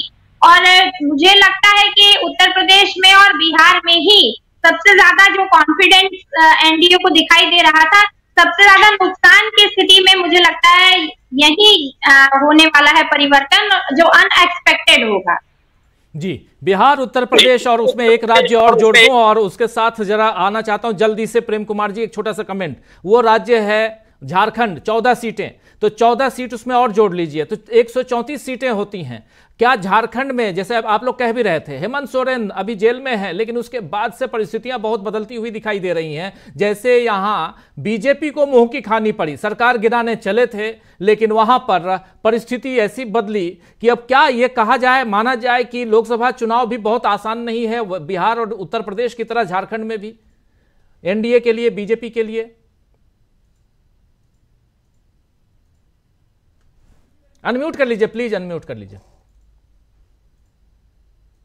जी राजीव जी, थोड़े समय में जल्दी से झारखंड की चर्चा कर लें तो झारखंड में आदिवासी सेंटिमेंट बहुत हाई है और जब कल्पना सोरेन के आंसू गिर रहे हैं तो उसके बाद जो प्रतिक्रिया हो रही है उस प्रतिक्रिया को आदिवासी समाज में, उस प्रतिक्रिया को संभालना बीजेपी के बस की बात नहीं है।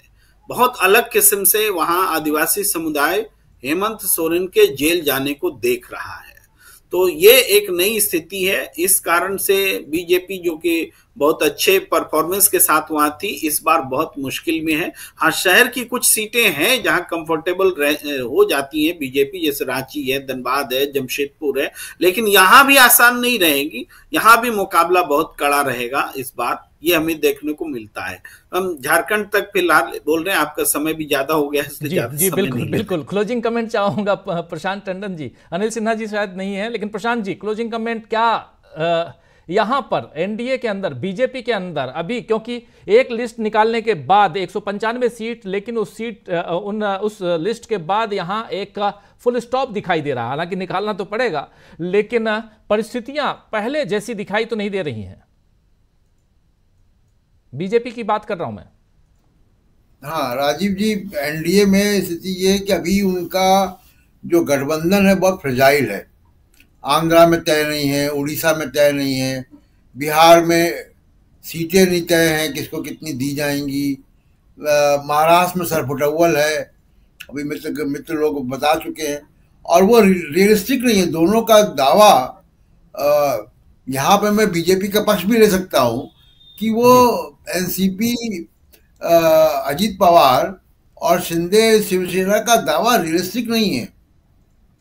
वो अपने आप को एनसीपी और शिवसेना के बराबर नहीं समझ सकते। वो फार्म हाउस में बनी पार्टियां हैं और अभी उन्होंने चुनाव अपने दम पे लड़ा नहीं है, तो वो दावा उनका रियलिस्टिक नहीं है।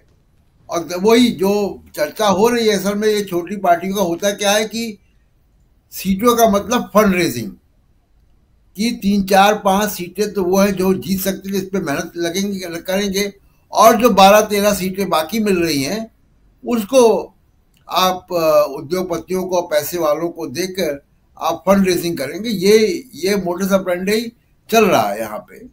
दूसरी बात राजीव जी, जो मुख्य बात यह है, तो बीजेपी की दिक्कत यह है कि जो सीटें 195 तो उन्होंने घोषित कर दी, आगे की सीटें उनको दिक्कत आ रही क्योंकि गठबंधन फंसे हुए सब जगह पे, एक बात। दूसरी बात जो एक और जो, क्योंकि चुनाव का पहिया घूम चुका है और कांग्रेस और राहुल गांधी अपना नैरेटिव सेट कर चुके हैं, बार बार ये बात सुनने में आती थी कि ये बीजेपी का नैरेटिव ये है, कांग्रेस का क्या है। आज सवाल ये कि बीजेपी का नैरेटिव क्या है। क्या बीजेपी विश्व गुरु पर चुनाव लड़ने जा रही है? क्या बीजेपी राम मंदिर पर चुनाव लड़ने जा रही है? क्या बीजेपी कोई आर्थिक या तमाम उपलब्धियों के अगर कोई हो तो सरकार की 10 साल की उस पर चुनाव लड़ने जा रही है? बीजेपी का नैरेटिव क्या है, मुझे समझ में नहीं आ रहा। नारे। दूसरी बात यह है कि जो बीजेपी का प्रचार तंत्र है, जिसमें मैं शामिल करूंगा ये टीवी के एंकर्स को भी और टीवी चैनलों को भी और उनके मालिकों को भी, ये जो बीजेपी का प्रचार तंत्र है ये नरेंद्र मोदी की बहुत खराब इमेज बना रहा है, लगातार नेगेटिव। आप देखिए कि राहुल गांधी या कांग्रेस की तरफ से क्या बातें आ रही हैं, मीडिया कवर करे या ना करे उसको, लेकिन जो बातें आ रही हैं उनकी तरफ से वो उनके वादों की बातें आ रही हैं, नौकरियों की बातें, युवाओं की बातें, दूसरी बातें।